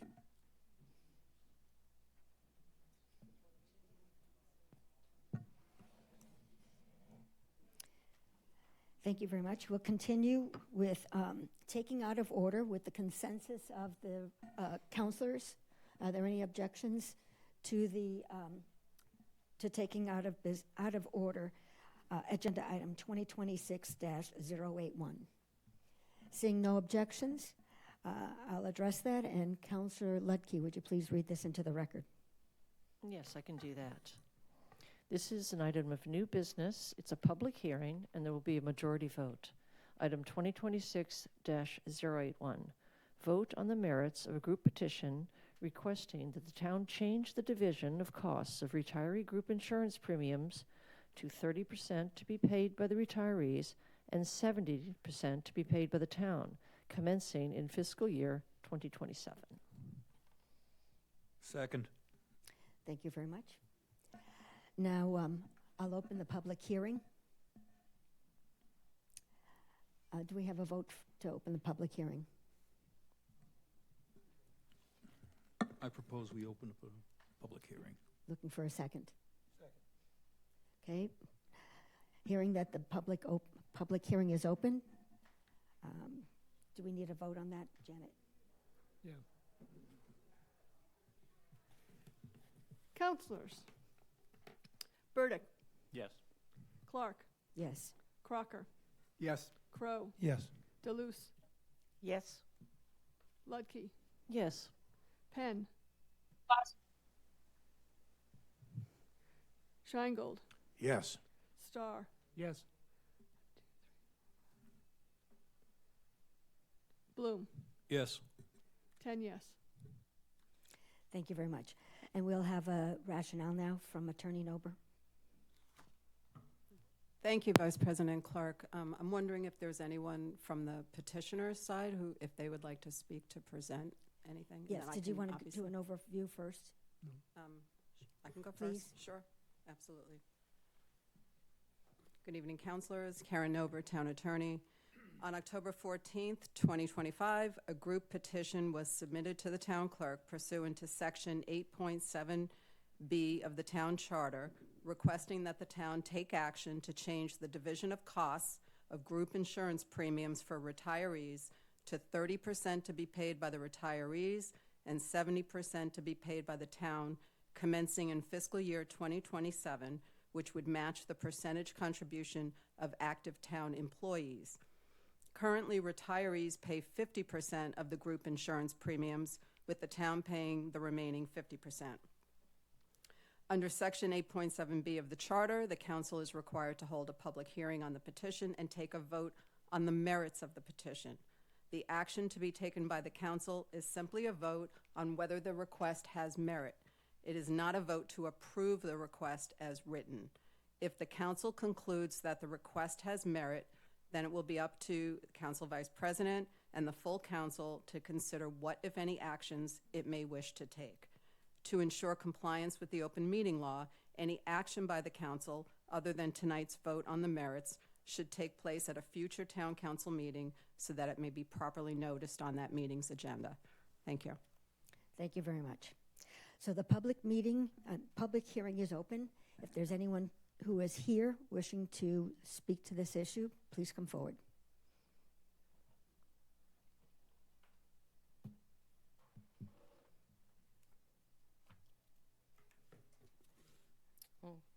Thank you for signing in. If there are others to speak to this issue, please sit up in front so we can shorten the amount of time to address I'm going this. to try and make it short. Thank you. This is on the merits of the petition. Thank Correct. you. I just want to give a little history. This isn't the first time this is, it is the first time that it's been brought Excuse to the me, town. can you give us your name? Oh, I'm sorry. I'm Patty Machado. I live in Centerville, and I worked for the town for 45 years. And I was on the benefits committee back in '88, and we'd started working on this back then. At that point in time, we were trying to get not just town employees, but also retirees to be able to have this in the future. Unfortunately, we had to go through negotiations at that time, and we were trying to bargain for it. But you have to have 100% of all the unions and all the associations and all the bargaining units be able to agree to do that. And we were not able to do that because teachers retire at 80-20 with the state, and Teamsters have their own insurance. So they weren't willing to negotiate and give up anything. So as a result, the rest of us all were denied that opportunity because we had to have 100%. Currently, you have your town employees making 70-30 because you're not able to get people. Now you have another whole situation where we've had people that have been retired that can't even afford to pay for their insurance. I mean, it's become very challenging for our retirees to be able to do that. But I wanted to give the history. Other people will give other information. But just so you know, this is the beginning with you, but it was never the beginning. It started way back in '88 that the employees recognized that this is an issue. Thank you. Happy birthday, Will.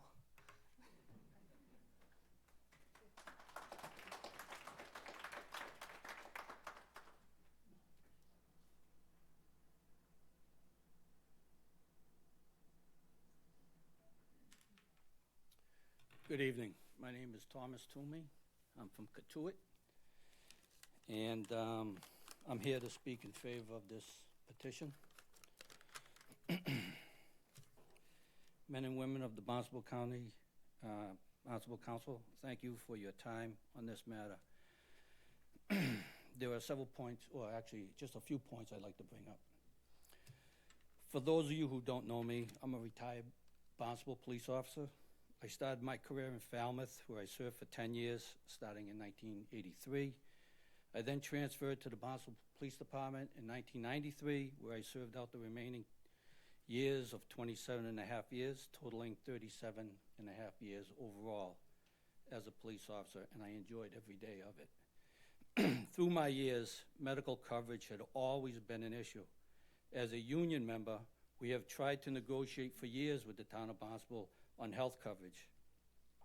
And every time we tried, the town would not budge. Town employees were paying 50% of medical premiums, and it's my understanding that at that time, we were just one of 3 in the state that paid 50%. All other cities and towns paid 90-10, 80-20, and I can understand why the town wanted to stay at 50%, because it saved the town money. But as the town finally realized they were doing more harm than good, as an example, as a police officer, I have heard of individuals and seen individuals wanting to transfer to the Barnstable Police Department, but pulled their request after finding out how much they would have to pay in medical premiums. This applies to other town positions as well. We were losing people in this town because of one of the biggest issues was medical coverage. Approximately a year or two ago, I was glad to hear that the town of Barnstable wanted to negotiate a 70-30 split in medical coverage. 70% the town would pay, 30% town employees would pay. As a retiree, I thought this was a good thing. Saving 20% on my town medical plan was a good savings, especially living on a fixed income. As it turned out, the retirees were left out, and we felt abandoned. We did not benefit from the 70-30 split. We are still paying 50%. No one could understand or explain why we were discriminated against.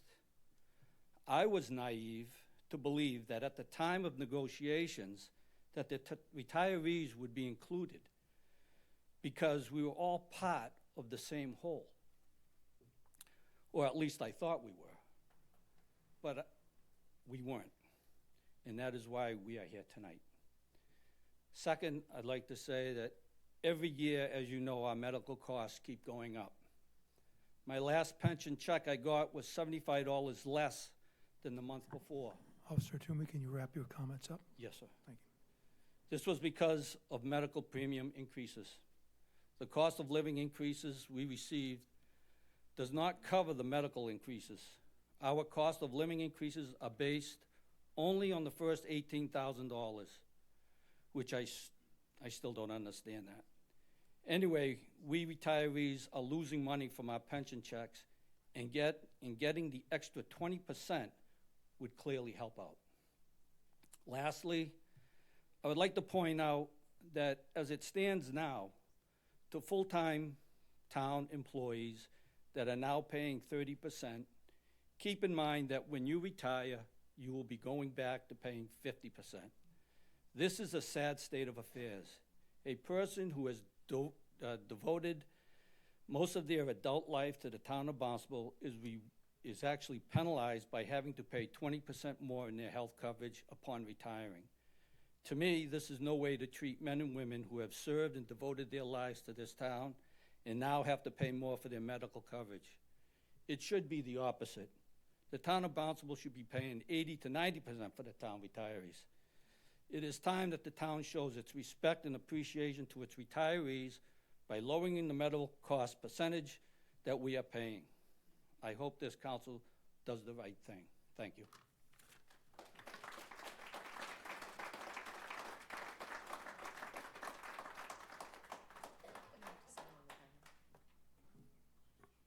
Hi, my name's still Debbie Lavoie.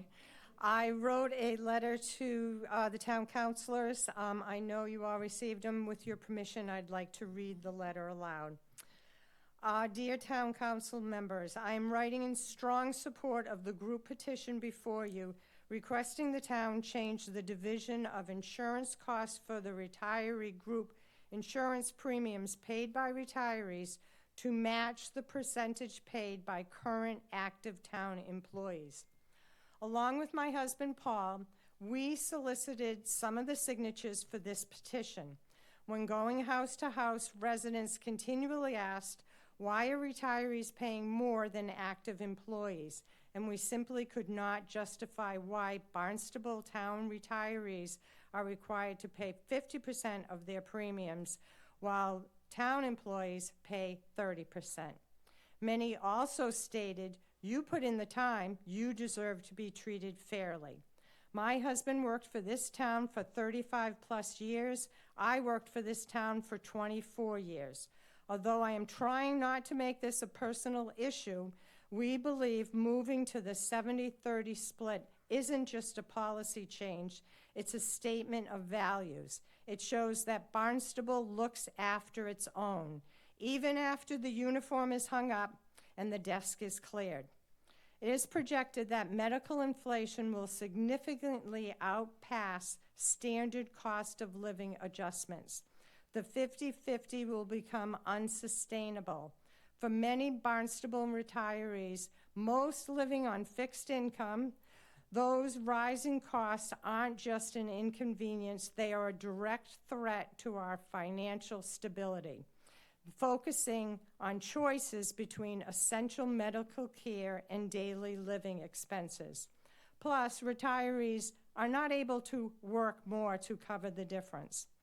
In closing, I respectfully urge this town council to support this petition and seek to extend the same level of support to our retirees that is given to current workers.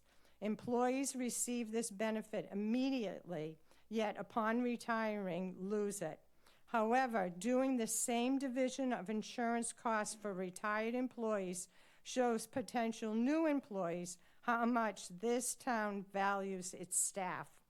We humbly believe the only fair and just way to thank those who gave so many years to this town is to support this petition. Please show us the town of Barnstable's commitment to its residents does not expire upon retirement. Thank you in advance for your wishes. Thank you.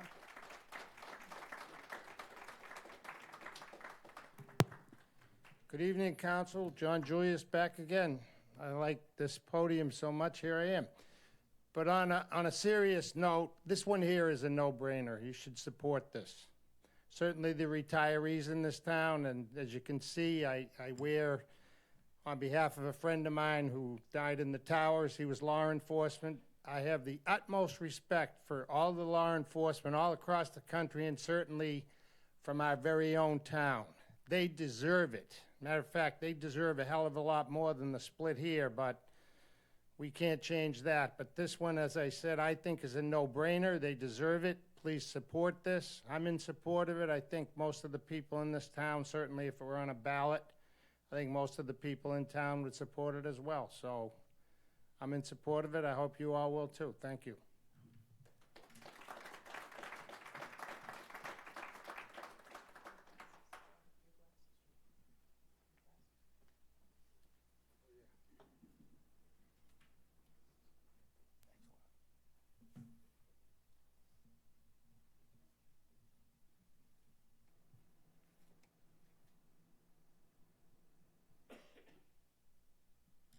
Good evening, Town Councilors. My name is Jeffrey Jackson.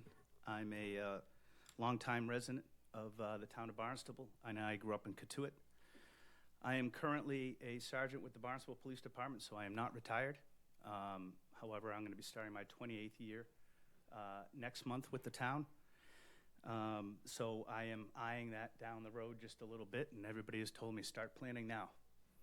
So here I am. I'm also a veteran of the United States Air Force, and I am currently working on getting disability payments from the VA due to my service. I got out of the military in 1995, but luckily through the VA, I am still able to petition the VA and the government to get help for certain things that I need help with. That is trending in the right direction, and I'm happy for that. And that money will go to me and my family for the rest of my life. Again, I got out in 1995. I started here in 1998, and I can only speak for myself and the people that I work with within the police department, but I can assure you from my personal view, I have seen things on this job that no human being should ever see or be a part of, and some people would say that it is part of our job, and it is. 100% when you sign up, you know what you're signing up for. And I wouldn't have had it any other way. This is the only job I ever wanted to do in my life. However, what you can't prepare for is what physically and mentally is going to happen to you on this job. I am overly blessed to have kept myself in good health, both physically and mentally, through self-care and outreach and all kinds of other things that I don't want to go into. But I'm still here before you today. I'm still an active member of the police department. But I don't know what my future holds when I retire. I don't know if I would be able to afford certain things that I can do now or not. But for people like myself, when we retire and we've served this police department for 30 plus years, hopefully that will be me, we have earned to have that split when we get out. Because one thing you cannot prepare for is what is going to happen with this when you're done doing this fantastic job. We don't know. But what we do know is having a little bit more money in our pockets to help ourselves after serving the town for this long would go a very, very, very long way. So I thank you for taking this petition on, and hopefully you all will support it. Thank you very much.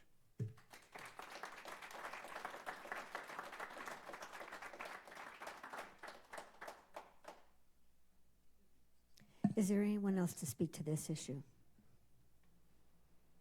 Lynn? No, none online. All right, if there are no other people to speak at public comment or public hearing, I'll ask to close the hearing. I need a motion. A move to close the public hearing. I hear a motion and a second. Assistant Town Clerk, please give us the call. Counselors, Clark, Yes. Crocker, Yes. Crow, Yes. Deluse, Yes. Ludke, Yes. Penn, Scheingold, Yes. Starr, Yes. Bloom, Yes. Burdick. Yes. 9 yes. Okay, thank you very much. Now I'll entertain Councillor comment, public comment on this item. Yes, Councillor Ludke. Okay, well, you had me at hello, so I'm a yes. And absolutely on the merits. We need to look at the costs, but this is kind of a basic human right. I believe the federal government of the United States of America closed down over this very issue, the affordability of health care. And I think it needs to be done. Thank you for my Air Force brother-in-arms. I'm also an Air Force, I'm a retiree, also in the VA program. I'm fortunate to have that, because without that, I'm not sure how this would work. When I joined the town council, I was actively working. I was flying for American Airlines, and I could vary my hours to increase my salary. Now I'm on a fixed income, so I have a great deal of empathy for you. I've also been hoodwinked twice. Once by the Air Force, who said when I came in I'd have free military care for life. No, not so much. And then by American Airlines when they declared bankruptcy and torpedoed our retirement program. So it's true. And again, especially for our police officers, and you know, I'm from a military background, even the flying background, there can be a lot of stressors there, and you don't know what's going to happen afterwards on that. So that's a long way of saying that 100% I'm going to vote yes on this. Are there any other councillors to speak to this agenda item? Yes, I'm also inclined to vote yes on it. And one of the questions that I think we, as a town council, ought to look at is what is the practice of the other towns in terms of how they treat retirees? Are we really a lot different from other towns? And I think if we are, then it's even provides stronger support for going with us. And I understand what the cost impacts are too, and that's important. But I'm generally inclined to support this. Are there any other councillors to speak to this agenda item? Seeing none, Assistant Town Clerk Janet Murphy, please.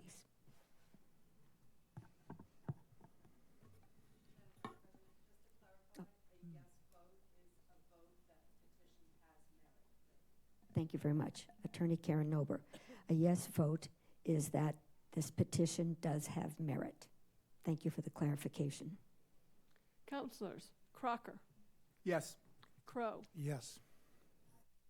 Deluse, Yes. Ludke, Yes. Penn, Yes. Scheingold, Yes. Starr, Yes. Bloom, Yes. Burdick, Yes. Clark. Yes. 10 yes. Thank you very much. So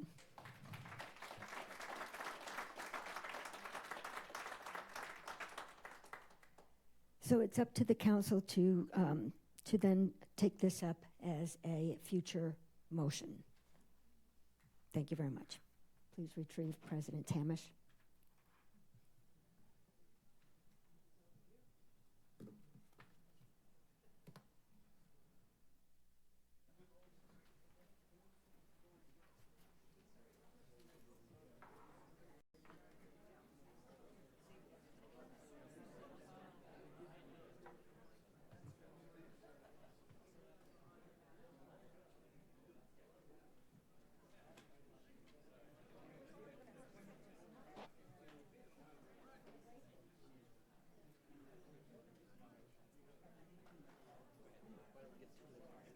Right, we'll make a 10-minute break. Thank you very much.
Okay.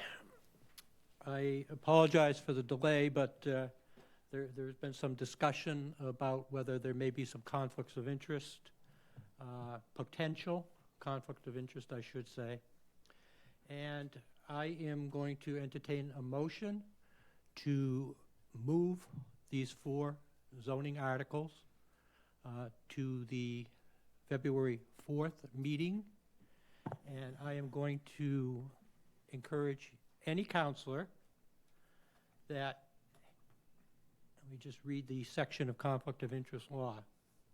The conflict of interest law prohibits municipal employees and officials from participating in any matter in which any of the following has a financial interest: the employee, the employee's immediate family, the employee's private employer or prospective employer, the employee's business partner, or any business organization in which the employee serves as an officer, director, partner, or trustee. Immediate family is defined as a municipal employee's spouse and the parents, siblings, and children of the employee or the spouse.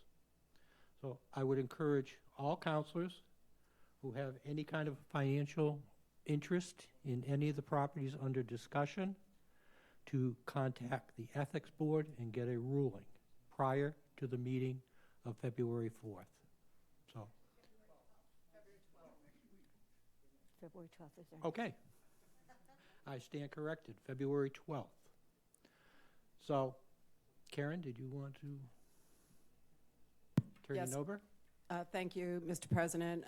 I can provide the counselors with the contact information for the Ethics Commission if you want to make that call and ask for the attorney of the day. Excuse me, point of order. You will, please. She has the floor. And the motion that would be made would be to open and continue the public hearings for each of those items to the February 12th meeting. Mr. Schwab, please. You're out of order. Thank you.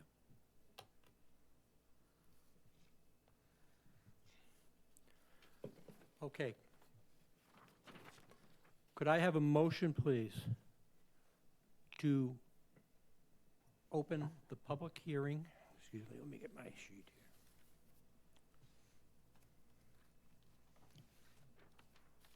So Karen, we should read them in, open up each one individually and open the public hearings? The motion would be to open and continue the public hearings for items 2026-003, 2026-005, 2026-006, and 2026-007 as written to individual public hearings to be held at the February 12th council meeting. Thank you. Do you want us to read each one in? No. Okay, could I have a motion to open the public hearings on 2026-003, 2026-005, 2026-006, and 2026-007, and to continue, to open the public hearing and continue it to February 12th. So moved. Second. Motion made and seconded. Any discussion on that motion? Councilor Burdick? Not discussion so much as why. Because there have been some issues raised about a conflict of interest with the Hyannis counselors, and we want to clarify so that any vote that we make is legal and binding, and that someone is not putting themselves inadvertently into a conflict of interest situation. Counselor? You just use the plural, Hyannis counselors. I'm a Hyannis counselor. Within that anyone, excuse me, you're right, should be any counselor that has any financial interest, as I read, in any property within the zoning districts that are under discussion. I think we should really clearly define that. Is it within the GIZ? Is it the zoning districts? Can we have a map so we have clarity, please? Well, it would be any of the any of the Could zoning? Jim project his within- map so we could? wi- I just- Within, well, it would be within the areas that we're discussing.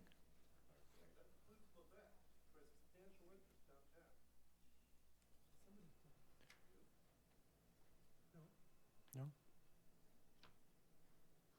Jim, could you provide a zoning map or enumerate the districts for the counselors so they can verify whether they are or are not?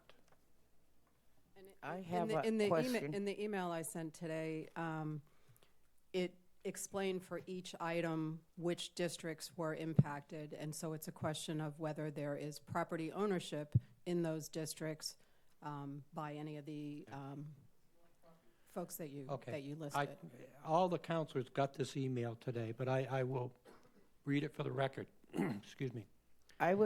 You're talking about me. No, we're talking about everyone, Counselor Deleuze. Well, most of them, but you're referring to me on this council, and I was handed an email from Attorney Nober when I walked in at 6 o'clock telling me that I had conflicts of interest, and I want to do the charter objective, which we're doing, to bring these items back up in February so I can contact a attorney and see if this applies to me. Thank you. That's what we're advising. So, Mr. Schwab, please. I said charter objection. Thank you. All right. So what is your objection, Counselor Deleuze? That I don't have enough information right now to vote. I'm being excluded to vote. I'm being excluded to vote, and I want to make sure that the accurate information that I got is right. Which is why we are You're not being requesting- excluded to vote. The council president is suggesting that all of the items be continued to the February 12th meeting. To And give I agree everyone- with that. Excellent. Thank you. Okay. All right. So, as stated in the memo you all received earlier today, zoning districts are the subject of tonight's downtown Hyannis agenda items. Our 2026-003 applies to all of the downtown zoning districts. 005 applies to the downtown Main Street and the downtown Village districts. And 006 applies to the downtown Village District and the downtown Neighborhood District. 007 applies to the downtown Main Street District. So, any further discussion?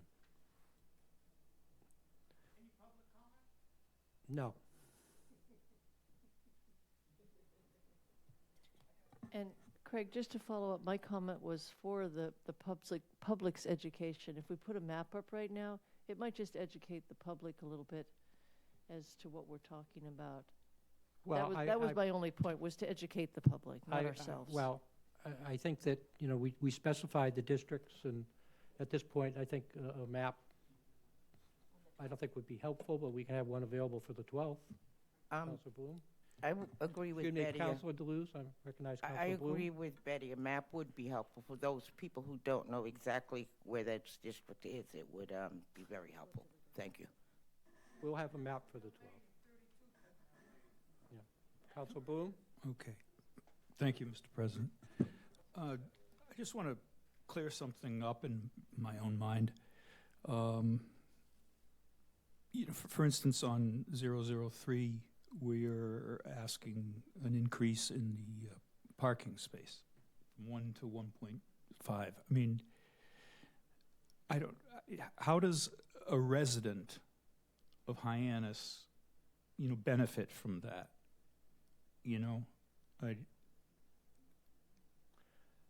I would defer to Karen, but I think it would be that if you owned a property that was subject to it. I don't.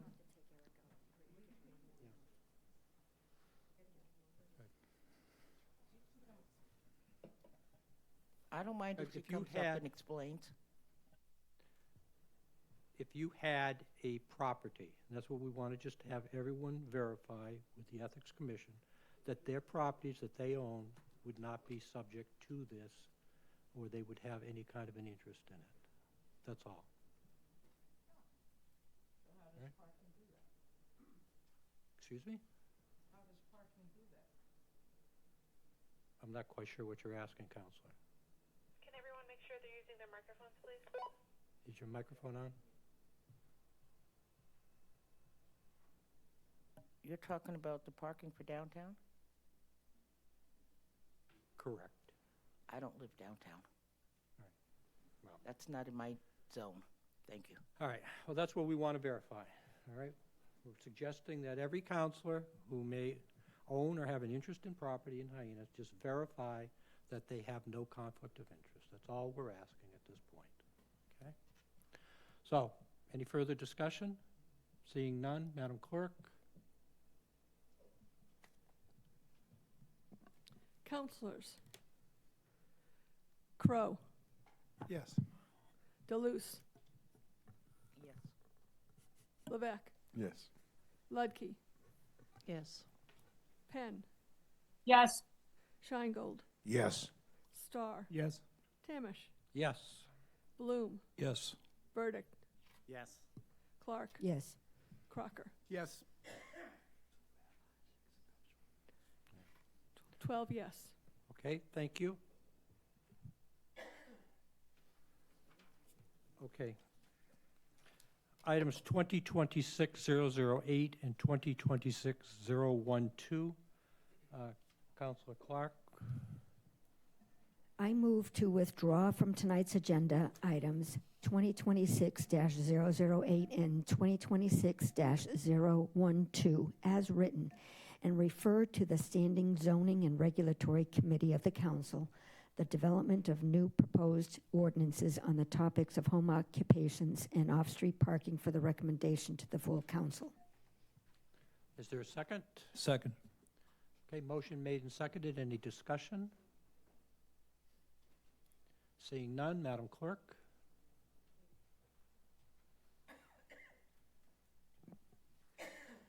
Counselors.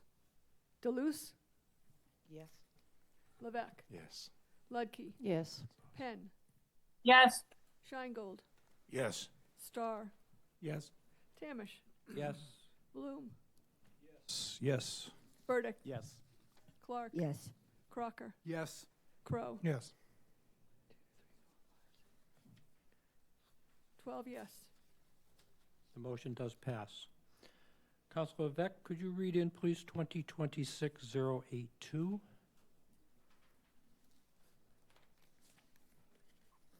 Thank you, Mr. President.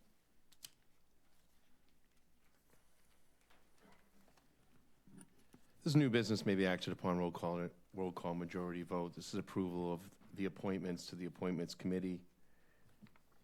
Item number 2026-082 as written. Second. Okay, motion made and seconded. Any discussion?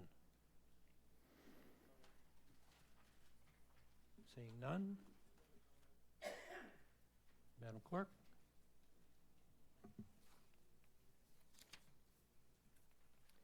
Counselors. Levesque. Yes. Ludke. Yes. Penn. Yes. Scheingold. Yes. Starr. Yes. Tamish. Yes. Bloom. Yes. Burdick. Yes. Clark. Yes. Crocker. Yes. Crow. Yes. Deleuze. No. 11 to 1 yes. Motion does pass.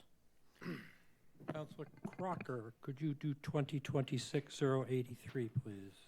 Yes, Mr. President, under new business, item number 2026-083, authorization to contract for expend fiscal year 2026 Cultural District investment grant in the amount of $15,000 from the Massachusetts Cultural Council's Culture District Investment Grant Program for the Hyannis HyArts Cultural District. This is may be acted upon a majority vote, as written.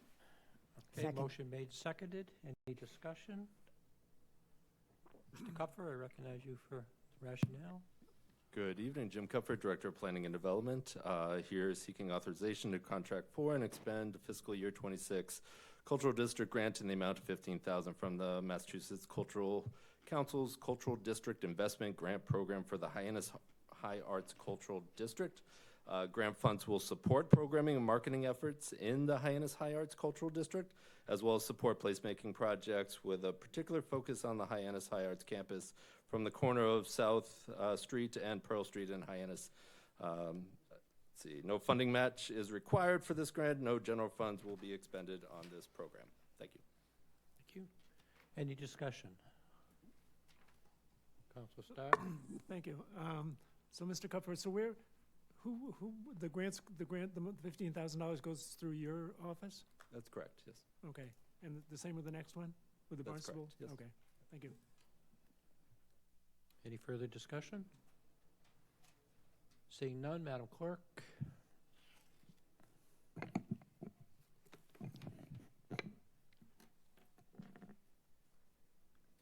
Counselors. Ludke. Yes. Penn. Yes. Scheingold. Yes. Starr. Yes. Tamish. Yes. Bloom. Yes. Burdick. Yes. Clark. Yes. Crocker. Yes. Crow. Yes. Deleuze. Yes. Levesque. Yes. 12 yes. Motion does pass. Councilor Scheingold, could you do 2026-084, please? Okay, new business, item 2026-084, authorization to contract for and expend the fiscal year 2026 Cultural District Investment Grant in the amount of $15,000 from the Massachusetts Cultural Council's Cultural District Investment Grant Program for the Barnstable Village Cultural District. It may be acted upon by majority vote. Second. Motion made and seconded. Mr. Kupfer. Good evening, Jim Cuthbert, Director of Planning and Development. Similar to the last item, the Town of Barnstable has been awarded a $15,000 grant in support of the Barnstable Village Cultural District from the Massachusetts Cultural Council through the Cultural District Investment Grant. Grant funds will support programming and marketing efforts in the Barnstable Village Cultural District. Grant funds to support cultural district efforts will lead to increased revenue for the creative community and cultural organizations there, provide additional attractions to generate excitement and interest along historic 6A, and encourage connectivity throughout the village. No funding match is required for this grant. No general funds will be expended for this program. Thank you. Thank you. Any council discussion? Seeing none, Madam Clerk? Counselors. Penn. Yes. Scheingold. Yes. Starr. Yes. Tamish. Yes. Bloom. Yes. Burdick. Yes. Clark. Yes. Crocker. Yes. Crow. Yes. Deleuze. Yes. Levesque. Yes. Ludke. Yes. 12 yes. The motion does pass. 2026-085, Councilor Starr. Very apropos. Thank you. This is under new business, number 2026-085, resolve establishing a gift account for the Shellfish Program. May be acted upon with a majority vote. Second. Okay, motion made and seconded. Good evening, councilors. Derek Lawson, Director of Marine Environmental Affairs. The Town of Barnstable has a terrific shellfish program. Given the program's popularity, residents and local businesses frequently express interest in contributing funds to supporting the propagation and outreach incentives. Establishing a designated gift fund would enable the efficient and timely acceptance of management of donated funds, ensuring monetary contributions can be utilized to enhance the Shellfish Program. The Shellfish Committee has supported the establishment of this Shellfish gift account. Thank you. Thank you. Any discussion? Seeing none, Madam Clerk? Counselors. Scheingold. Yes. Yes. Starr. Tamish. Yes. Bloom. Yes. Burdick. Yes. Clark. Yes. Crocker. Yes. Crow. Yes. Deleuze. Yes. Levesque. Yes. Ludke. Yes. Penn. Yes. 12 yes. Thank you. Counselor Crowe, 2026-086, please. This is item number 2026-086, may be acted upon by a majority vote. It's an authorization to expend the fiscal year 2026 grant in the amount of $10,000 from Elder Services of Cape Cod and the Islands Incorporated to support expansion of the transportation program offered through Barnstable Adult Community Center. Second. Motion made and seconded. Mr. Ganella. Yes, good evening, Town Council. Chris Ganella, Community Services Director, and with me tonight is Director Howley from the Barnstable Adult Community Center. We're proud to request your approval. The Elder Services of Cape Cod and the Islands has generously awarded a grant to provide funds for the expansion of the current transportation program offered at the Barnstable Adult Community Center. This grant will enable Barnstable Adult Community Center to add 2 additional days to the current 3-day program, which currently runs Tuesday, Wednesday, and Thursday. We have experienced great ridership since we re-implemented this transportation program and have had countless requests to expand. There are several options, as some of you know, for transportation for our aging population. Director Howley, who's with me tonight, has been in constant communication and collaboration with Barnstable Neighbor to Neighbor and SmartDart through Cape Cod RTA, and additional resources are still required, which is why we wanted to expand the program. Equally important, in our opinion, is the level of comfort our residents have utilizing transportation offered at the BACC. This internal service provides opportunities for interaction with their peers and the trust that they have already established with relationships through our staff. Riding the COA vans with other older adults to accomplish their errands, make appointments, or travel to the center provides an additional benefit of forming bonds and friendships and helps many end isolation. There is no immediate fiscal impact to the town's operating budget, and as a result of accepting this grant, any additional expenses that would come from previously approved grants that the town council has approved or formula grant funds. With that, we'll be happy to answer any questions you may have. Thank you. Thank you. Any council discussion? Seeing none. Yes, Madam Clerk. Counselors, Starr, Yes. Tamish, Yes. Bloom, Yes. Burdick, Yes. Clark, Yes. Crocker, Yes. Crow, Yes. Deleuze, Yes. Levesque, Yes. Ludke, Yes. Penn, Yes. Scheingold. Yes. 12 yes. Thank you. The motion does pass. Thank you. Thank you, Mr. Ganella. Thank you. Could I have a motion, please, to move 2026-087 and 2026-089 to a first reading on 2/12/26? So moved. Second. What did I say? What did I say? First reading. Okay. Okay. A motion for a second reading. My apologies. So motions are made and seconded for a second reading. Any discussion? Seeing none, Madam Clerk? Counselors, Tamish, Yes. Bloom, Yes. Burdick, Yes. Clark, Yes. Crocker, Yes. Crow, Yes. Deleuze, Yes. Levesque, Yes. Ludke, Yes. Penn, Yes. Scheingold, Yes. Starr. Yes. 12 yes. Thank you. The motion does pass. Vice President Clark, if you could do 2026-088, please. Thank you very much. This is new business and may be acted upon with a majority vote. Agenda item 2026-088, approval of the appointments to the Zoning and Regulatory Committee. Second. Okay, motion's been made and seconded. Is there any discussion on the appointments? No. Seeing none, Madam Clerk? Counselors, Bloom, Yes. Burdick, Yes. Clark, Yes. Crocker, Yes. Crow, Yes. Deleuze, No. Levesque, Yes. Ludke, Yes. Penn, Yes. Scheingold, Yes. Starr, Yes.